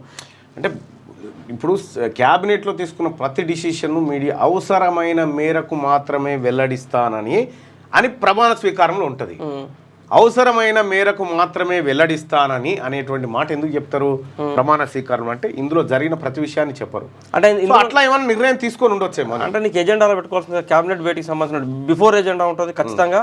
ఆఫ్టర్ ఎజెండా సంబంధించినటువంటి ఎజెండాలో అన్నా లేదా టేబుల్ ఐటమ్ అన్నా మనం తెలంగాణ రాష్ట్ర ఏర్పాటుకు సంబంధించి అనుకునేది. జనరల్గా కాంగ్రెస్ పార్టీ కోర్ కమిటీ భేటీ అవుతుందంటే కోర్ కమిటీ భేటీలో తెలంగాణ అంశం చర్చకు వచ్చిందా రాలేదా అని చెప్పేసి ప్రతి ఇష్యూ ఉండేది. అట్లనే సెంట్రల్ క్యాబినెట్కి సంబంధించి కూడా వాళ్ళు ఏం చేశారు, ఇది వివాదాస్పదాలన్నీ కూడా టేబుల్ ఐటమ్ అంటే చివరి క్షణంలో తీసుకొచ్చి ఎజెండాలో లేని అంశాన్ని కూడా చివరి క్షణంలో తీసుకొచ్చేసి నిర్ణయాలు జరుగుతూ ఉండేది. సో క్యాబినెట్ భేటీ ఎజెండాలో ఈ అంశాలు రాలేదు.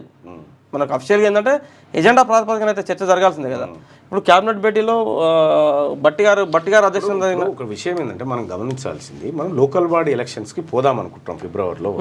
ఈ లోపే ఇవన్నింటినీ బయటపెట్టి ముందుకు పోవాల్సినటువంటి ఆవశ్యకత ఉంది, అవసరం ఉంది. కాబట్టి ఇది అనివార్యతనేగా, ఖచ్చితంగా బయటికి రావాల్సిందే, చెప్పాల్సిందే, దానికి మంచి డేట్ అంతే. అదే రైట్గా ఇది నిన్న క్యాబినెట్ భేటీకి సంబంధించింది. అయితే ఇక రాష్ట్రంపై పోలవరం ఎఫెక్ట్ ఎంత, ఐఐటి హైదరాబాద్తో స్టడీ చేయించాలి, నెల రోజుల్లో రిపోర్ట్ వచ్చేలా చూడాలి సీఎం రేవంత్. ఏపీ నిర్మిస్తున్న పోలవరం ప్రాజెక్టుతో రాష్ట్రం మీద ఎలాంటి ప్రభావం పడుతుందో అధ్యయనం చేయించాలని అధికారులకు సీఎం రేవంత్ రెడ్డి ఆదేశించారు. ఇందుకోసం హైదరాబాద్ ఐఐటికి చెందిన నిపుణులతో టీమును ఏర్పాటు చేసి నెల రోజుల్లోగా నివేదిక ఇచ్చేలా చర్యలు చేపట్టాలని సూచించారు. శనివారం సెక్రటరియట్లో ఇరిగేషన్ శాఖ అధికారులతో సీఎం రేవంత్, ఇరిగేషన్ శాఖ మంత్రి ఉత్తమ్ కుమార్ రెడ్డి సమావేశమయ్యారు. ఐఐటి హైదరాబాద్ టీంతో కోఆర్డినేట్ చేసుకునేందుకు ఒక ప్రత్యేక అధికారి నియమించాలని ఆయన ఆదేశించారు. ఇక వాదనలు తీర్పులు తెలుగులో ఉండాలి, కోర్టుల్లో మాతృభాష అమలు యోచనలో కేంద్రం అని మన భాషను మనమే విస్మరిస్తున్నాం. తెలుగు మహాసభలో ముఖ్య అతిథిగా పాల్గొన్న కేంద్ర మంత్రి అంటూ ఒక వార్తను చూస్తా ఉన్నాం. నిజంగా తెలుగులో గనక కోర్టులో వాదనలు జరిగితే మొత్తం పిక్చర్ అర్థమవుతుంది. అంతే అంతే, మొత్తం పిక్చర్ అర్థమవుతుంది. ఏ అడ్వకేట్ ఏం వాదించిండు, జడ్జి గారు ఏం తీర్పిచ్చిండు, ఏ అడ్వకేట్ వాదించిన దానికి ఏ కోడ్ను అంటే ఏ జడ్జిమెంట్ పెట్టుకోవాలి, మాట్లాడుతున్నా లేదా అర్థమవుతుంది. అసలు నీకు ఇంకా విషయం ఏంటంటే సార్, నీకు అది చెప్పడానికి పనికొస్తుంది తప్ప ఇంప్లిమెంటేషన్ జరుగుతుందని నేను అనుకుంటలేను. ఎందుకు ఇంప్లిమెంటేషన్ జరుగుతలేను అంటే ఫస్ట్ కోర్టుల్లో మాతృభాషలో జరగాలన్నప్పుడు నీకు బోధన కూడా ఫస్ట్ మాతృభాషలో జరగాలి అడ్వకేట్లకు. అవును, నీకు బోధన జరగకుండా నువ్వు మాతృభాషలో కోర్టుల్లో అమలు చేస్తే ఎట్లా పాసిబుల్ అవుతుంది అది? కరెక్ట్. ఇక దేశం విదేశం పటాకుల ఫ్యాక్టరీలో పేలుడు, 6 సజీవ దహనం. తమిళనాడులోని పటాకుల ఫ్యాక్టరీలో పేలుడు సంభవించి 6 సజీవ దహనమయ్యారు. మరి కొంతమంది గాయపడ్డారు. గాయపడిన వారిలో కొందరి పరిస్థితి క్రిటికల్గా ఉంది. మృతుల సంఖ్య పెరిగే అవకాశం ఉందని పోలీసులు తెలిపారు. ప్రతి సంవత్సరం తమిళనాడులో, అది శివకాశి ఈ ప్రాంతాల్లో ఈ ఫ్యాక్టరీలు ఎక్కువ ఉంటాయి కదా, పటాకులు అక్కడ జరుగుతూ ఉంటాయి. బనకచెర్లలో ఏపీ భారీ కుట్ర. ఇటు కృష్ణా అటు గోదావరి నుంచి జలదోపిడికి ప్రయత్నాలు. పోలవరం నుంచి బనకచెర్ల హెడ్ రెగ్యులేటర్కు ఏకంగా 200 టీఎంసీలు తరలించే ప్లాన్. నాగార్జున సాగర్ కుడి కాలువను వెడల్పు చేసి చిన్నపాటి రిజర్వాయర్గా వాడాలనే యోచన. గోదావరిలో సర్ప్లస్ జలాల నుంచే అని చెప్తున్న కృష్ణా నుంచి తోడుకుని ఎత్తుగడ. తెలంగాణ ప్రయోజనాలు గండి కొట్టే కుతంత్రం అట. Pothireddypadu Rayalaseema lift irrigation scheme ప్రాజెక్టుల ద్వారా ఇప్పటికే కృష్ణా నీటికి గండి కొడుతున్న ఏపీ మరో భారీ కుట్రకు తెరలేపింది. Godavari Banakacherla lift irrigation project ద్వారా నీటిని తరలించకపోయేందుకు ప్లాన్ వేసింది.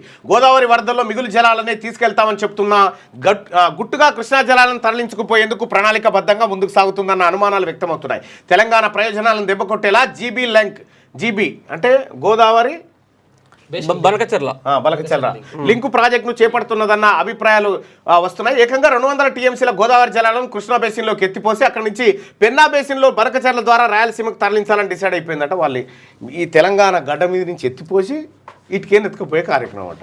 అంటే ఈ దోపిడీ వాస్తవానికి ఇప్పుడు మనం శ్రీశైలం చూస్తే శ్రీశైలం ఓ దిక్కు నిండుతుండగానే 200 టీఎంసీ లిఫ్ట్ చేశారు. అంటే అక్కడ కూడా అప్పుడు ఉన్నటువంటి సిచ్యువేషన్ కూడా ఏంటంటే ఎప్పుడు కూడా అధికారం ఎవడుంటే ఆందే నడుస్తూ ఉంటుంది అన్ని అంశాలలో. ఇప్పుడు మీరు గుర్తుపెట్టుకోర్రి, ఇలా మాదాపురం ఊరు నుంచి తీర్మానం మళ్ళా 100 ఎమ్మెల్సీ అయింది కాబట్టి 5 కోట్ల రూపాయలు ఊరికి వచ్చినాయి. మళ్ళా 100 ఎమ్మెల్సీ కాకపోతే ఇంకో 10 ఏళ్ళలో కూడా వాళ్ళు 5 కోట్ల రూపాయల ఫండ్స్ అన్న చూడకపోతుండే కదా. ఎట్లా పాసిబుల్ అవుతుంది? అయినా కాబట్టి ఆ మాదాపురంకి ఇలా మేలు చేసుకోగలిగినావు. నేనేమంటున్నా ఇప్పుడు అక్కడ ఒకటి ఏంటంటే దాని పక్కకి మీరు అర్థం చేసుకోవాల్సింది, దాని పక్కకే కేసీఆర్ గారు దత్తత తీసుకున్నటువంటి వాసలమరి విలేజ్ ఉంది.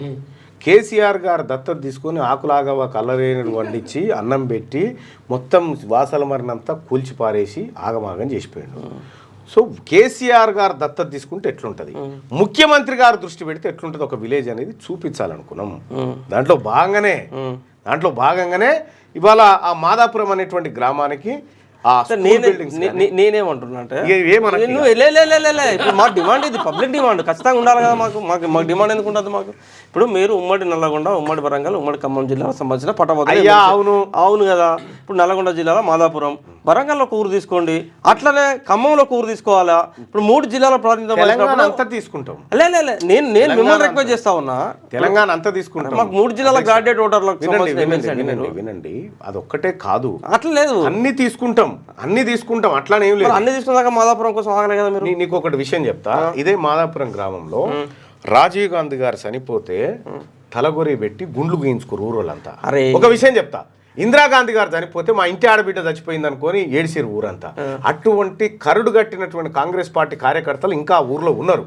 ఇక్కడ ముఖ్యమంత్రి గారికి నేను చేసినటువంటి రిక్వెస్ట్ ఏంటంటే, సార్ ఈ విలేజ్ ఈ కథ ఈ కార్ఖాన్ అంటే ఎస్ ఆ విలేజ్ 10 ఏళ్ల నుంచి ఆ ఊరిని పెద్దగా పట్టించుకున్న పాపాన పోలే, పక్కపంటున్నటువంటి అన్ని ఊర్లకు పెట్టారు. కాబట్టి నేను ఏమంటున్నా, కొద్దిగా నేను పుట్టిన గ్రామం మీద నాకు ప్రేమ ఉంటే ఉండొచ్చు, నేను కాదంటలేను, ఉంటే ఉండొచ్చు. కానీ అల్టిమేట్గా కాంగ్రెస్ పార్టీ ప్రభుత్వం వచ్చిన తర్వాత ఒక గ్రామ అభివృద్ధి ఎట్లుంటుంది అనేది మేము చూపించాలనుకుంటున్నాం. ఇప్పుడు మేమేం రిక్వెస్ట్ చేస్తున్నాం, మీరు అక్కడ మాదాపురం చేస్తే మాకేం అభ్యంతరం లేదు. చేస్తాం అధ్యక్ష, ఇప్పుడు వరంగల్ చేయాలి, ఒకటి ఖమ్మం కూడా చేయాలి అంటున్నాం మేము. చేస్తాం అన్ని చేస్తాం. అన్ని అట్లానకు మళ్ళా అన్ని అంటే ఏమవుతుంది అంటే గుంపులో గోవిందం అవుతుంది. ఇప్పుడు భద్రాచలం దగ్గర నుంచి నాగార్జున సాగర్ దాకా, ఈ కొండమాడుగు నుంచి ఏటూరు నాగారం దాకా నా కాన్స్టిట్యున్సీ. అవును, ఖచ్చితంగా ఈ కాన్స్టిట్యున్సీల మీద కూడా ఈ గ్రామాల మీద కూడా దృష్టి పెడతాం.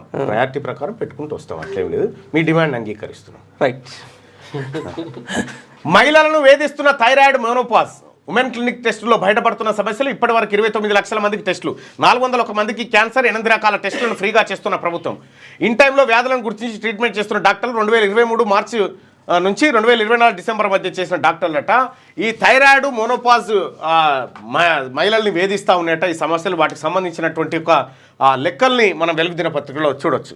ఇక ట్రక్కు లోయలో పడి 4 జవాన్ల మృతి. జమ్మూ కాశ్మీర్లో ఆర్మీ ట్రక్కు లోయలో పడి 4 జవాన్లు మృతి చెందారు. మరికొందరు జవాన్లకు తీవ్ర గాయాలయ్యాయి. బందీపూర్ జిల్లాలో శనివారం ఈ ఘటన చోటు చేసుకుంది. పాపం అమ్మ, ఈ మధ్యకాలంలో చాలామంది జరిగింది అది. ఇక న్యూక్లియర్ సైంటిస్ట్ చిదంబరం కన్నుమూత. ప్రోక్రాన్ అణుపరీక్షల నిర్వహణలో కీలక పాత్ర పోషించిన ప్రఖ్యాత nuclear scientist doctor Rajagopala Chidambaram కన్నుమూశారు.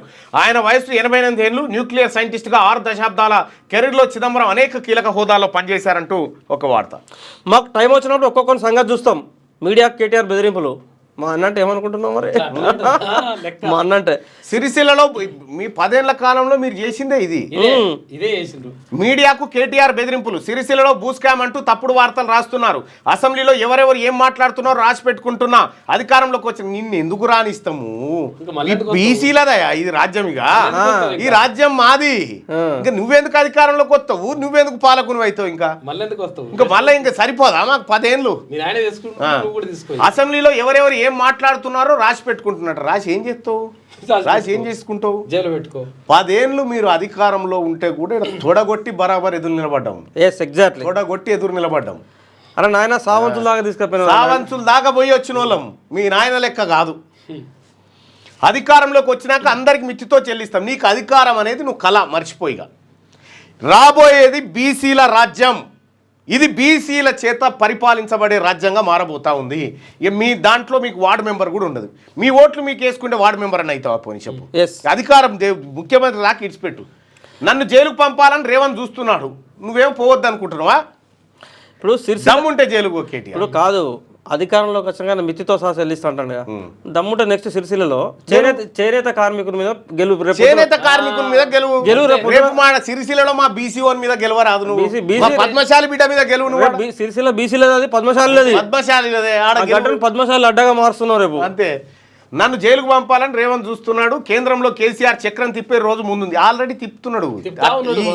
ఈ చక్రం తిప్పుతుంటేనే కొన్ని వెళ్ళినాయి, కొన్ని వ్యవస్థలు బయటకు వచ్చినాయి.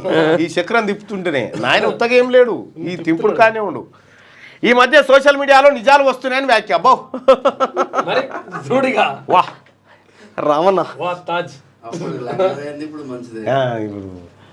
మొత్తం ఇదే చిల్లర మాటలు.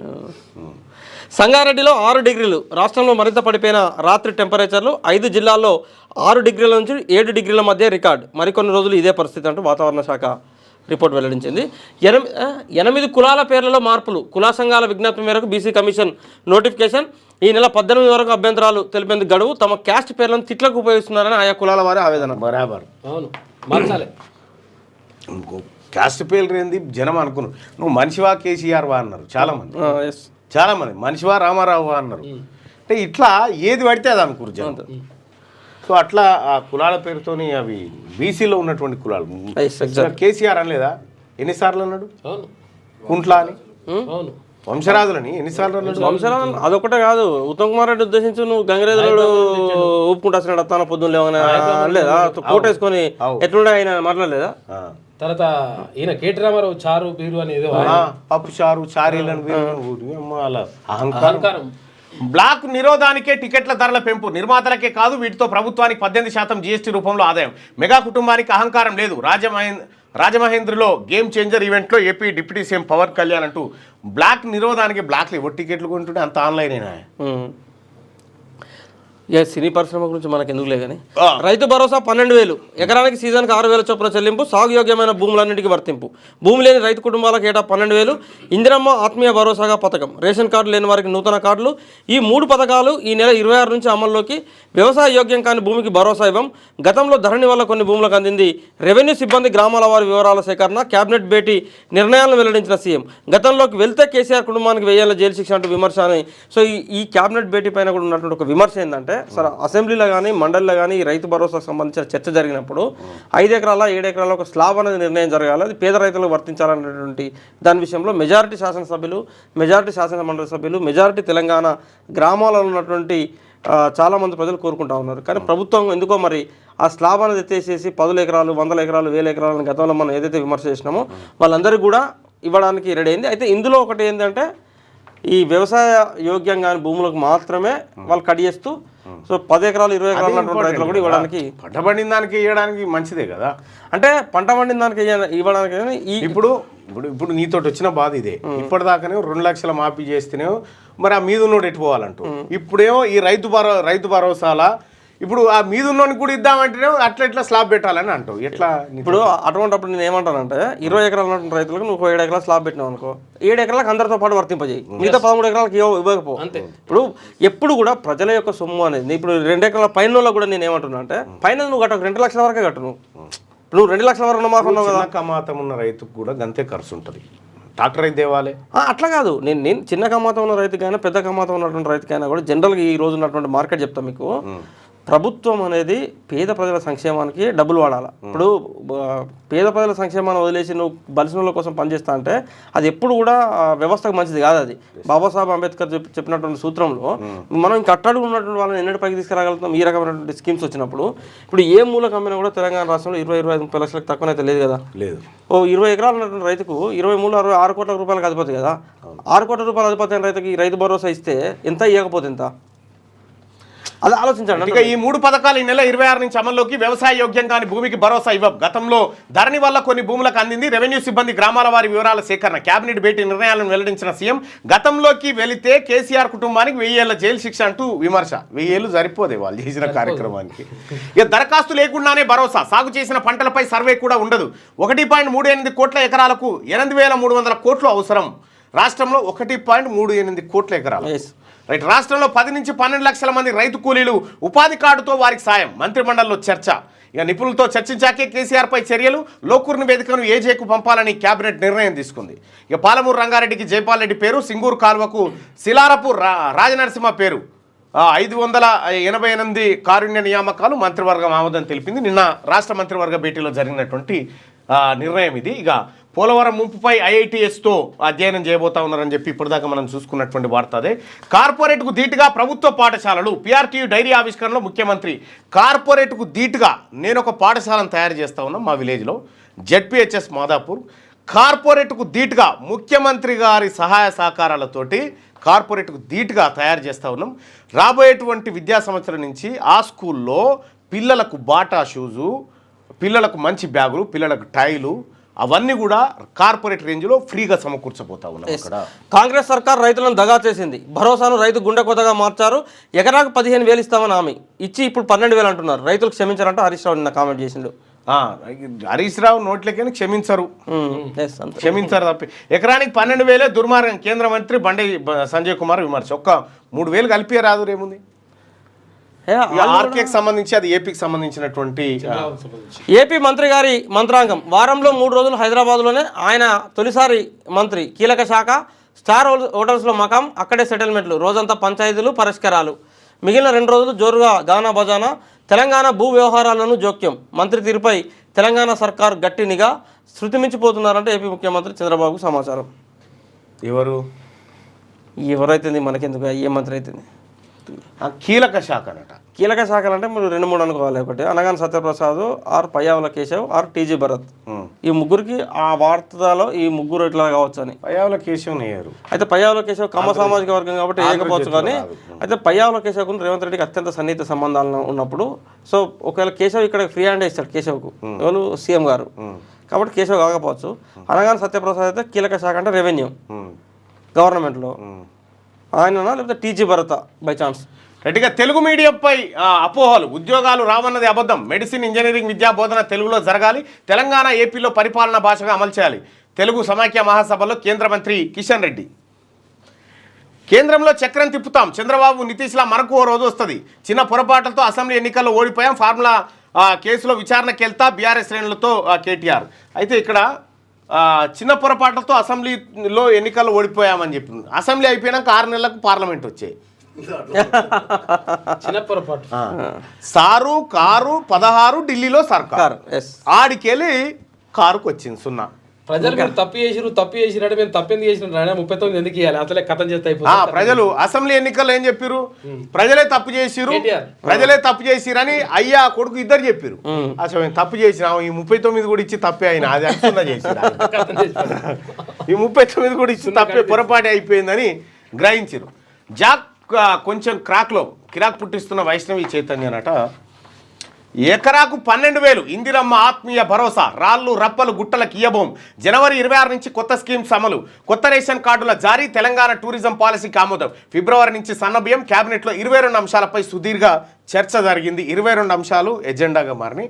మనకు తెలిసినటువంటి అంశాలన్నీ ఇప్పుడు 8 కొన్ని అవసరమైన మేరకు ఇప్పుడు ఏంటంటే సపోజ్ ఒక ప్రాజెక్ట్ కడదాం అనుకున్నారు అనుకో, దాన్ని వెల్లడించరు. అంటే కొన్ని ఎందుకంటే అక్కడ ఇప్పుడే పోయి భూములు కొనుక్కొని అంత ఆగమాగం చేస్తారు కదా. అంటే నేను అంత దూరం చెప్పను, కానీ వీళ్ళు నిన్న పెట్టినటువంటి క్యాబినెట్ భేటీ తర్వాత చెప్పినటువంటి అంశాలు ఏంటంటే గవర్నమెంట్ ఒక పాజిటివ్ దృక్పథంతో 3 కొత్త స్కీమ్స్ ప్రారంభించబోతా ఉన్నది కాబట్టి సో ఒక పాజిటివ్ వైబ్రేషన్స్ ప్రజలకు పంపాలన్న ఉద్దేశంతోనే ఆ 3 అంశాలు ఈ అంశాలపైన పంపిరేమో. సో మిగతా అంశాలు ఎంతో కొంత ఇప్పుడు ఎస్సీ వర్గీకరణ మీద మాలా వర్సెస్ మాదిగ పంచాయతీ ఉంటుంది, బీసీ బిల్లుకు సంబంధించి నెగిటివ్స్ పాజిటివ్స్ ఉన్నాయి కాబట్టి సో గవర్నమెంట్ తీసుకున్నటువంటి కీలకమైనటువంటి డిసిజన్స్ ఏవైతే ఉన్నాయో వీటి ఇష్యూస్ మరుగున పడి వాటిపైన చర్చలు జరిగే అవకాశం ఉంటుంది కాబట్టి అందుకోసం ఆపేరేమో. గ్రామాభివృద్ధిని విస్మరించారు. గతంలో ఓబీసీ ఎస్సీ ఎస్టీలను పట్టించుకోలే, అందువల్లే పట్టణాలకు వలసలు పెరిగాయి. అయితే పట్టణాల్లో సహజ పేదరికం పెరిగింది. గ్రామీణ భారత మహోత్సవంలో ప్రధాని మోడీ మాట్లాడారు.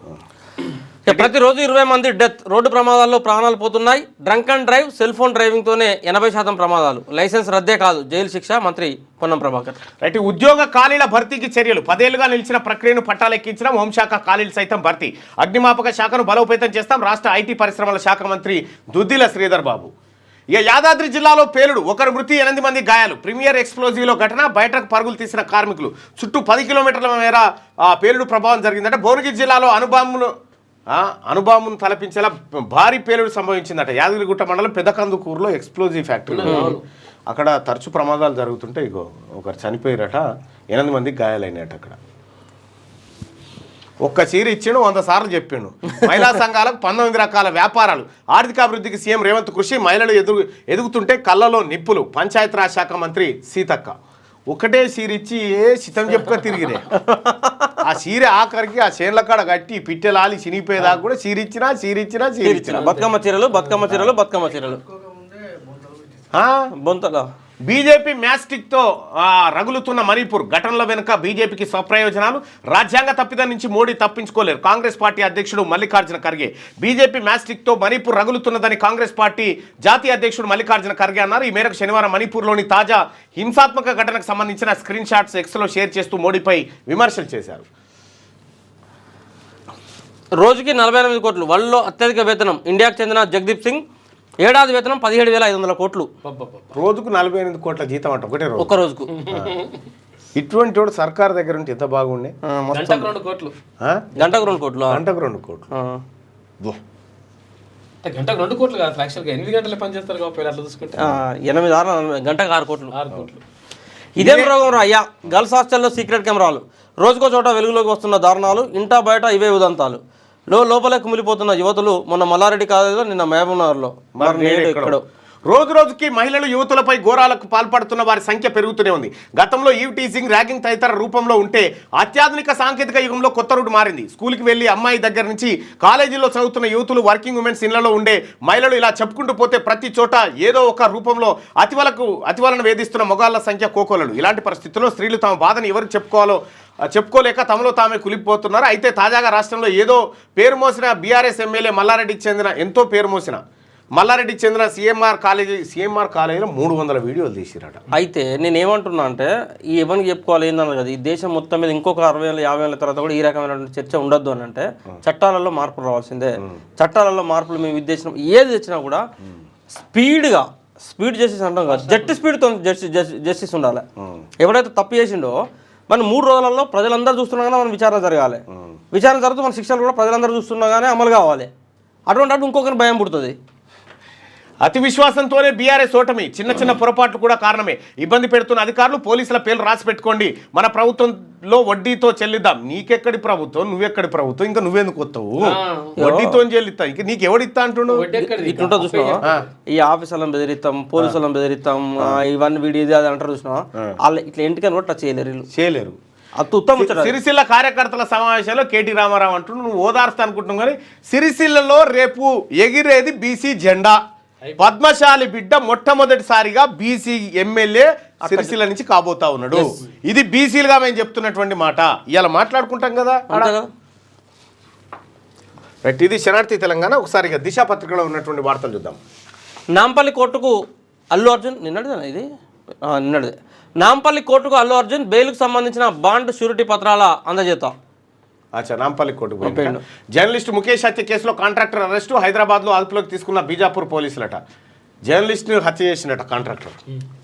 రోడ్డు బాగలేదని తీస్తే ఎకరాకు 12,000 వ్యవసాయ యోగ్యమైన భూములన్నిటికీ రైతు భరోసా. భూమి లేని వ్యవసాయ రైతు కుటుంబాలకు ఏటా 12,000 సాయం. ఇందిరమ్మ ఆత్మీయ భరోసా పేరుతో పంపిణీ వాళ్ళందరికీ ఇస్తా ఉన్నారు. ఇక బనకచర్లకు అనుమతి లేదని చెప్పి నిన్న మనం మాట్లాడుకున్నటువంటి క్యాబినెట్ భేటీకి సంబంధించిన ఇక కీలక నిర్ణయాలేమో పాలమూరు రంగారెడ్డికి జైపాల్ రెడ్డి పేరు, కార్పొరేషన్గా కొత్తగూడెం, సింగూరు ప్రాజెక్టు కెనాల్కు మాజీ మంత్రి శిలారపు రాజనరసింహ పేరు, అంటే మన దామోదర రాజనరసింహ గారు నాన్న. Godavari drinking water supply scheme phase 2, phase 3కి గ్రీన్ సిగ్నల్. భవిష్యత్ అవసరాల దృష్ట్యా 15 నుంచి 20 టీఎంసీలకు పెంపు. మున్సిపాలిటీగా ములుగు జిల్లా కేంద్రం పంచాయతీరాజ్ శాఖలో 558 కారుణ్య నియామకాలు. ఇక ఇవాళ ₹1,00,000 సాయం పంపిణీ. సివిల్స్లో ఇంటర్వ్యూకు అర్హత సాధించిన అభ్యర్థులకు ప్రజాభవన్లో అందించనున్న సీఎం డిప్యూటీ సీఎం. సివిల్స్లో అర్హత సాధించిన ఇంటర్వ్యూ అర్హత. కాంగ్రెస్ డిఎన్ఏలోనే మోసం ఉందని బండి సంజయ్ అంటే రైతులను మోసం కాంగ్రెస్ పార్టీ అని హరీష్ రావు అన్నాడు. వాళ్ళ లెక్కలు అలాకున్నాయి, వాళ్ళ లెక్కలు వాళ్ళవి. కుల రాజకీయాలు శాంతి భద్రతల విఘాతం. ఇక బంజాయి నరేంద్ర మోడీ గారు బంజాయి దుకాణం. ఇప్పుడు అంత అర్థమైపోయింది దేశంలో జనాభాకు. కుల రాజకీయాలు మత రాజకీయాలతో వచ్చింది బాధ. ఈ దేశంలో కుల రాజకీయాలు ఎన్నడూ ఆందోళన కాలే, మత రాజకీయాలే ఆందోళన. ఆ మత రాజకీయాలు చేసేది మీరు. గ్రామీణ భారత్ మహోత్సవ్ ప్రారంభ ప్రోగ్రాంలో ప్రధాని మోడీ అబద్ధాలు. ఇక అమూల్ వంటి కోఆపరేటివ్స్ అవసరం అని చెప్పి నరేంద్ర మోడీ గారు చెప్తా ఉంటే రాష్ట్రంలో కొత్త వైరస్ లేదు, అయినా అప్రమత్తంగా ఉండండి. చైనాలో హడావిడి మాత్రమే, అఫీషియల్ ప్రకటన లేదు. Public health director doctor Ravindranath. అణుశాస్త్రవేత్త కన్నుమూత. 1974, 1998 న్యూక్లియర్ టెస్టుల్లో చిదంబరం కీలక పాత్ర. పద్మశ్రీ, పద్మ విభూషణలతో సత్కరించిన కేంద్రం. సైంటిస్ట్ మృతిపై ప్రధాని మోడీ దిగ్భ్రాంతి. మేడిగడ్డ కూలడానికి కాంగ్రెస్ వాళ్ళే కారణమన్నమాట. మేడిగడ్డ కూలడానికి కాంగ్రెస్ వాళ్ళు కారణమో కాదో తెలియదు కానీ బీఆర్ఎస్ కూలడానికి మాత్రం మేడిగడ్డ కారణం. Exactly correct. వాళ్ళే ప్రాజెక్టును ఏమో చేసి ఉంటారట. ఇట్లా పోయి అయితే ఆ రోజు ఏం జరిగింది వాస్తవానికి ఎవరికి చెప్పలేదు సీక్రెట్. ఆ రోజు ఏం జరిగిందంటే ఎలక్షన్ ముందు ఇప్పుడున్న ముఖ్యమంత్రి రేవంత్ రెడ్డి గారు, నేను, ఆ తర్వాత ఇంకొంతమంది 3-4 గొంగలు కొనుక్కొని కప్పుకొని సూదులు తీసుకుపోయినాం. సూదులు తీసుకుపోయి ప్రాజెక్టుకు పొడుచుకుంటున్నాం. మళ్ళీ ఆ దిమ్మెల మీద ఇట్లా ఎగిరినాం. బలము అజములో ఇట్లా ఎగిరితే దసికింద అట్లా చేసినాం. అదే సీక్రెట్ అంతేనా చెప్తుంది ఇప్పుడు. అదే బరాబర్. మేము పోయినాం. రేవంత్ రెడ్డి గారు నేను పిల్లలు ఇట్లా ఊపినాం ఇద్దరమే. కేసులు పెట్టాలి, డైరీలు రాసుకుంటాం. మాదేపూర్లో ఎఫ్ఐఆర్ చేసారు కదా, మరి మీ మీద అయింది. అప్పుడు అప్పట్లో ఎఫ్ఐఆర్ పెట్టి కేసులు పెట్టి చూసిరా. మరి కాదు ఇది కూలగొట్టడానికి సంఘ విద్రోహ శక్తుల పని అని చెప్పేసి ఒక దరఖాస్తు వస్తే దాని మీద ఎఫ్ఐఆర్ కట్టిరా సంఘ విద్రోహ శక్తులు మీరేమో అని నాకు ఇప్పుడు డౌట్ వస్తుంది. మీకు రావచ్చు అలా మేమే ఒట్టి సూదే బట్టలు కుట్టే సూది ఉండదు, గుంతలు కుట్టేది. దాంతో ఇట్లా అన్నాం. దుప్పట్ల సరఫరాలో అక్రమాలపై ఇప్పుడు ఏనుగుడ్డ అంత మాట ఇది. ఎగ్జాక్ట్లీ ఏనుగుడ్డ అంత మాట. ఎంత పెద్ద మాట. కరెక్టే. దుప్పట్ల సరఫరాలో అక్రమాలపై సిబిఐ కేసు. సికింద్రాబాద్ దక్షిణ మధ్య రైల్వేలో స్కాము. 1.4 లక్షల దుప్పట్ల నాణ్యతపై ఫిర్యాదులు. పరిశీలించిన హైదరాబాద్ టెక్స్టైల్ కమిటీ క్వాలిటీ లోపించినట్టుగా నిర్ధారణ. అక్కడ రైల్వేలో కప్పుకునేటి దుప్పట్ల పంచాయతీ. తెలుగులో రాయడం రావట్లేదు, కాపాడుకునే బాధ్యత అందరిది. ఇతర దేశాల్లో మాతృభాషకే ప్రాధాన్యం. ప్రపంచ తెలుగు సమాఖ్య మహాసభలో కేంద్ర మంత్రి కిషన్ రెడ్డి. ఇప్పుడు మీకు తెలుగు అంటే ఇష్టమా, గుజరాతీ అంటే ఇష్టమా చెప్పు కిషన్ రెడ్డి గారు? హిందీ అంటే ఇష్టం. మా గుజరాత్ ఎందుకు? క్వార్టర్స్ ఖాళీ చేయండి, లేదంటే కరెంటు నీటి సరఫరా నిలిపివేస్తాం. ఆదర్శ నగర్ ఎమ్మెల్యే క్వార్టర్స్ లో ఉంటున్న వారికి నోటీసులు జారీ చేసిన అసెంబ్లీ కార్యదర్శి. కాన్స్టిట్యూషన్ క్లబ్ నిర్మాణానికి రంగం సిద్ధమైందట. ఆదర్శ నగర్ లో కాన్స్టిట్యూషన్ క్లబ్ నిర్మాణానికి రంగం సిద్ధమవుతుంది. ఇక్కడ క్లబ్ నిర్మాణానికి గతంలో నిర్ణయం తీసుకున్నారు. దానికి అనుగుణంగా ఇక్కడ నివసిస్తున్న వారందరినీ ఖాళీ చేసేందుకు అసెంబ్లీ నిర్ణయం తీసుకున్నది. ఈ మేరకు పోలీసులు నోటీసులు జారీ చేసినట్ట. వెంటనే క్వార్టర్స్ ఖాళీ చేయకుంటే కరెంటు నీటి సరఫరా నిలిపివేస్తామని అసెంబ్లీ కార్యదర్శి ఉగరగోరాన్లో ఉండి ఏం లాయ్ అప్పుడెప్పుడు 70ల ఎమ్మెల్యే అననే ఉన్నాడు ఇక అంతే. కరెక్ట్. అవును. ఇప్పుడు వాస్తవానికి ఇప్పుడు నాకు ఒక క్వార్టర్ ఉంటుంది. నాకు క్వార్టర్ ఉంది. ఇప్పుడు నాకు క్వార్టర్ అక్కర్లేదు నాకు, ఎందుకంటే నేను ఉంటుంది ఇక్కడ, నా ప్రజలు ఇక్కడ ఉన్నారు, క్వార్టర్ అక్కర్లేదు కాబట్టి నాకు క్వార్టర్ వద్దని చెప్పిన. సో ఆ క్వార్టర్ ఇంకొక ఆయన ఎవరో వాడుకుంటా ఉన్నారు. సో అట్లా చాలామంది ఇతరుల క్వార్టర్లలో ఉన్నారు చాలామంది అట్లా. అయితే ఆడ కాన్స్టిట్యూషన్ క్లబ్ కడతారట. నలుగురు జవాన్ చెప్పే దిశ అయిపోయింది అంటున్నా. అదే 4 జవాన్లు దుర్మరణం, మరో 3 గాయాలు. లోయలో పడిన ఆర్మీ ట్రక్కు. జమ్మూ కాశ్మీర్ బందీపోరా జిల్లాలో ఘటన జరిగిందట. ఇక ఇది ఇట్లా ఉంటే సూర్య దినపత్రిక, బీసీల పత్రిక, సూర్య దినపత్రికను ఒకసారి చూస్తే ఘనంగా నేవీ విన్యాసాలు ఆసక్తిగా తిలకించిన ఏపీ సీఎం చంద్రబాబు. గ్రామాభివృద్ధిని విస్మరించిన గత సర్కార్ అంటూ నరేంద్ర మోడీ గారి వార్త. దశాబ్దాల సమస్యకు త్వరలో శాశ్వత పరిష్కారం అంటూ జూలై 15లోగా మున్నేరువాగు రిటైనింగ్ వాల్ నిర్మాణం పూర్తి కావాల్సిందని పొంగులేటి శ్రీనివాసరెడ్డి గారు నిన్న రివ్యూ చేసి మహిళల అభ్యున్నతి కోసం ఆలోచిస్తున్న సీఎం. రూపాయలు 35 కోట్లతో పలు రోడ్లు, కమ్యూనిటీ హాల్స్కు శంకుస్థాపన. మహిళా సాధికారికత కోసం 80 కోట్ల నిధులు మంజూరు. షాద్నగర్ నియోజకవర్గంలో పలు అభివృద్ధి కార్యక్రమంలో పాల్గొన్న మంత్రి సీతక్క. విద్యాశాఖ తీసుకుంటానంటే అంతా ఆశ్చర్యపోయారు. అంత రిస్క్ ఎందుకన్నారు? ఆ శాఖలోని సమస్యలు పరిష్కరించడానికి 5 సంవత్సరాలు చాలా ఉన్నారు. అయినా ఈ పరీక్షలో గెలవాలనుకున్నాను, కష్టపడుతున్నాను, విజయం సాధిస్తాను. మంగళగిరిలో మొదట ఓడిపోయాను, కష్టపడ్డాను, గెలిచాను. రైతు భరోసాకు ఆమోద ముద్ర వేసింది నిన్న కేబినెట్ సమావేశంలో. సేవా సంస్థలకు సంపూర్ణ సహకారం అని చెప్పి డిప్యూటీ సీఎం బట్టి విక్రమార్క గారు అంటే, ఇక ఇసుక దందాలో టీడీపీ ఎమ్మెల్యేల స్వైర వ్యవహారం చేస్తా ఉన్నారట. ఇక వాళ్ళు చేసింది అదే పని, వీళ్ళు చేసేది అదే పని, అంతే కదా, పోతారు అదే పని. తల్లిదండ్రుల సంరక్షణ బిడ్డలదే, నిర్లక్ష్యం చేస్తే ఆస్తి హక్కు రద్దు తేల్చి చెప్పిన సుప్రీంకోర్టు. ఇది కీలకమైంది. తల్లిదండ్రుల సంరక్షణ బిడ్డలదే, నిర్లక్ష్యం చేస్తే ఆస్తి హక్కు రద్దు తేల్చి చెప్పిన సుప్రీంకోర్టు. పిల్లలది, కొడుకులది, బిడ్డలది. ఇక్కడ కూడా ఇంకా మళ్ళీ చట్టంలో మార్పులు రావాలంట. నేనేమంటా అంటే ఇప్పటిదాకా ఇప్పుడు ఉదాహరణకు మనకు తెలంగాణ రాష్ట్రంలో వృద్ధులు ఉన్నారనుకో, వాళ్ళకు ఈ బిడ్డలు వాళ్ళ ఆస్తులు తీసుకొని బిడ్డలు వాళ్ళని పోషించకపోతే వాళ్ళకి ఆర్డీఓ ఆఫీసులో దరఖాస్తు చేసుకునే అవకాశం ఉంది. వాళ్ళ ఆర్డీఓ ఆఫీసులో రెవెన్యూ అక్కడి నుంచి స్టార్ట్ అయితే తీసుకోవచ్చు. అది కూడా చట్టంలో ఇప్పుడు మార్పులు తీసుకురావాలి. మీరు ఒకసారి ముఖ్యమంత్రి గారి దృష్టిలో తీసుకెళ్ళండి. వృద్ధుల ఇంటికి వెళ్ళి న్యాయం చేయాలి ప్రభుత్వం. ఇప్పుడు ఆ వృద్ధులు నీకు 60s 70s తర్వాత పాపం అప్పుడప్పుడు మనం జనరల్ ప్రజా సమస్యల కోసం ఆర్డీఓ రెవెన్యూ ఆఫీసులకు వెళ్ళినప్పుడు ఒక 7-8 మంది వచ్చి కూర్చుంటా ఉంటారు. వాళ్ళని ఆర్డీఓ ఆఫీస్కి తీసుకెళ్ళాలంటే వాళ్ళకి 2 సహాయకులు కావాలి. బెల్లంపల్లిలో అదే జరిగింది, నువ్వు చెప్పిందే. అధికారే ఇంటికి పోయాడు, బయటికి వెళ్ళగొట్టిండు, పిల్లల్ని బయటికి వెళ్ళగొట్టి తల్లిదండ్రులు లోపల 65 సంవత్సరాల పైబడ్డలు అందరికి కూడా ఉదాహరణకు వాళ్ళు నడవలేని సిచ్యువేషన్లో ఉంటే ఆ రెవెన్యూ వ్యవస్థ మొత్తం వచ్చి వాళ్ళ ఇంటికి వచ్చి జస్టిస్ చేసిపోవాలంట. నేను రైట్గా నేడే బీసీ రాజకీయ శిక్షణ శిబిరం, బీసీ ఇంటలెక్చువల్ ఫోరం ఆధ్వర్యంలో శిబిరం. ఘట్కేసర్లోని జేకే కన్వెన్షన్ వేదిక. పంచాయతీ ఎన్నికలు, బీసీల పాత్రపై అవగాహన సదస్సు. ప్రాతినిధ్యం వహిస్తున్న రిటైర్డ్ ఐఏఎస్ అధికారి చిరంజీవులు, ముఖ్య అతిథిగా ఎమ్మెల్సీ తీన్మార్మలన్న. రాజ్యాధికారమే లక్ష్యంగా ముందుకు పార్టీలకు అతీతంగా నేతలు హాజరు కాబోతా ఉన్నారు. సో అన్ని పార్టీలకు సంబంధించిన వాళ్ళందరూ కూడా బీసీ నాయకులందరూ కూడా ఇన్వైట్ చేస్తాం. తెలంగాణ రాష్ట్రంలో జరుగుతున్న బీసీ ఉద్యమం రాజ్యాధికార దిశగా అడుగులు వేస్తుంది. ఇందులో భాగంగా తెలంగాణ బీసీ ఇంటలెక్చువల్ ఫోరం ఆధ్వర్యంలో ఘట్కేసర్లోని జేకే ఫంక్షన్ హాల్లో ఎన్నికల్లో పోటీ చేసే ప్రజాప్రతినిధులకు శిక్షణ శిబిరం నిర్వహించనున్నారు. ఈ కార్యక్రమానికి BC intellectual forum chairman retired IAS అధికారి చిరంజీవులు ముఖ్య అతిథిగా తీన్మార్మలన్న పాల్గొనున్నారు. ఈ కార్యక్రమంలో ప్రజాప్రతినిధులు రాజకీయాలకు అతీతంగా పాల్గొనే అవకాశం ఉంది. ఇలా చాలామంది ఆ కార్యక్రమానికి హాజరవుతా ఉన్నారు. ఎవరైతే మీ గ్రామాల్లో ward member, sarpanch, MPTC, ZPTC, ward councillor, కార్పొరేటర్గా పోటీ చేయాలనుకుంటారో మీరందరూ కూడా ఈ కార్యక్రమానికి హాజరు కావాల్సిందిగా బీసీ ఇంటలెక్చువల్ ఫోరం మిమ్మల్ని ఆహ్వానిస్తుంది. ఎట్లా గెలవాలి తొడగొట్టి ఎంత రండి. యువతి యువకులందరూ యువతి యువకులు అందరు కూడా రావాల్సిందిగా మీకు ఆహ్వానం ఇస్తా ఉన్నాం. ఇదే వేదికగా మరి కాసేపట్లో స్టార్ట్ కాబోతా ఉంది. 10 గంటలకు ప్రారంభమయ్యేటువంటి కార్యక్రమం సాయంత్రం 5 గంటల వరకు ఉండబోతా ఉంది. అక్కడే మధ్యాహ్నం లంచ్ కార్యక్రమం కూడా ఉండబోతా ఉంది. రిటైర్డ్ ఐఏఎస్లు ఐపీఎస్లు ప్రొఫెసర్లు ఈ కార్యక్రమంలో పాల్గొనబోతా ఉన్నారు, మీతో మాట్లాడబోతా ఉన్నారు. సో ఇది సూర్యాలో ఉన్నటువంటి వార్తలు. అయితే నెక్స్ట్ ఇంకో రోడ్డు భద్రతపై ముగ్గుల పోటీలు. రవాణా మంత్రట రోడ్డు సూపర్ గా ఉన్నాయనుకొని ముగ్గులు వేస్తున్నారు అని చెప్పి అది ఆంధ్రప్రదేశ్ సంబంధించింది. అది రైట్. అయితే ఇది కార్టూనిస్టు, ఈ కార్టూనిస్టు నేను మేరా సామాజిక వర్గం అని చెప్పిన కాదు, నాయ బ్రాహ్మణ సామాజిక వర్గానికి సంబంధించిన కార్టూనిస్టు. ఇక మిగతా 3 పేపర్లు ఉంటే వాటిని మన వాళ్ళు అందిస్తారు.